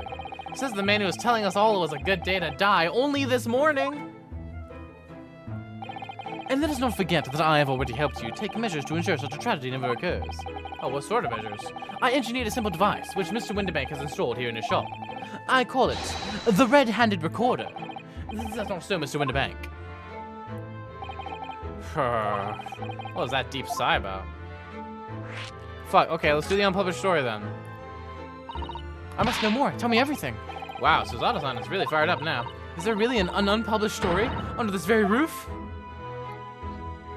Well, one day the gentleman here brought in an old metal chest, you see? I should like to entrust this to your care for a while, Mr. Winterbank. For a chest like that, 1 shilling, sir, not a farthing more. It houses something of very great value indeed. The latest manuscript, recounting the adventures of one Mr. Herlock Sholmes. I beg your pardon, a manuscript? You wish to deposit a manuscript? Indeed I do, for I'm confident it will be quite safe here. And that was that. As such, Mr. Sholmes led his tale of the world of mystery lies dormant in my storeroom. Mr. Sholmes, is that really true? Do I sense that someone doesn't want to talk about this? I shall continue to pay your fee, do I not? I kindly then continue to store my belongings securely. Of course, sir, of course. They're all safe and sound to me, I assure you, on my life. This is all very strange. Okay, red-handed recorder. Jesus. What on earth is a red-handed recorder? Use your eyes, my dear fellow. There are just 2 below the ceiling. I can see what appears to be a camera attached to some sort of timing device. Very astute. It is indeed a camera, furnished with some 100 pieces of celluloid film. And every 30 minutes precisely, the camera automatically records the appearance of the shop. That's going to be important for a case. Here, I have an example I can show you. Okay. Oh yes, I printed from the camera so to record the activity at the shop counter. I developed a special type of film so sensitive it produces a crystal clear image even in darkness. Really? That's extraordinary. Yes, you can clearly see the counter and the door behind it. Look. So you see, were someone to enter the premises with ill intent, his identity would be summarily exposed. But did you not say that the photographer prints were taken at 30-minute intervals? Indeed, as you say, my dear madame. then what if the incident were to occur in between times? One could only say. That would be a cruel twist of fate. I must confess, your devices have been giving me some cause for distress of late. I beg your pardon. Mr. Winterbank, surely they're anything but distressing. Reassuring is the word. It's the cost of the film, sir. You must graciously place not one, but 2 cameras in my shop, after all. Which means I must pay for nigh on 100 utterly useless prints every single day. I'm afraid the cost of the film will break me before I'm very much older. Shit. My bad. Nevertheless, a small price to pay to ensure the safety of my preferred pawnbrokery, no? My dear fellows, we urge on an age where safety and security come at a price. Oh, heaven help us.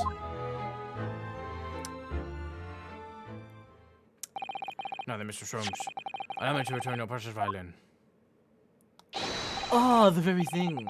Thank you, Mr. Winterbank. Perhaps this might mark the end of the peculiar items you tried to pop them. Because if anything were to happen to one of them, This would be the only answer. I really think you ought to stop waving that gun around. Someone could get hurt. Fear not. Sorry? I've only loaded a single bullet, so no one but myself could possibly be harmed. That's not really what I meant. Oh, good day to you then, Mr. Winterbank. It's been a pleasure as always, Mr. Sholmes. Wow. Holy shit. So, Miss Nadahodo, now we can explore at last. Alright, chat. Yep. That's gonna be the end of the stream today. Thank you guys so much for coming out. It's been an absolute pleasure to have you guys here. Hope you guys have had a fantastic day. I'll save again. Why not, brother? I'll see y'all tomorrow, hopefully. We can do a raid. It depends on who's live. Let's see who's live, chat. Who's live right now? Let's raid Alara, chat. Let's raid Alara. Everybody hop into the raid. Thank you guys for coming out. Hope you guys have had a fantastic day. Hope to see you guys tomorrow. I'll be live tomorrow. Hope I made you guys' day better, because I know you guys make my day better every single time you're here. Yay.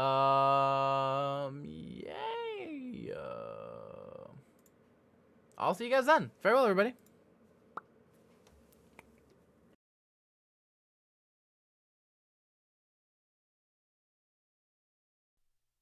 Na-na-na-na-na-na.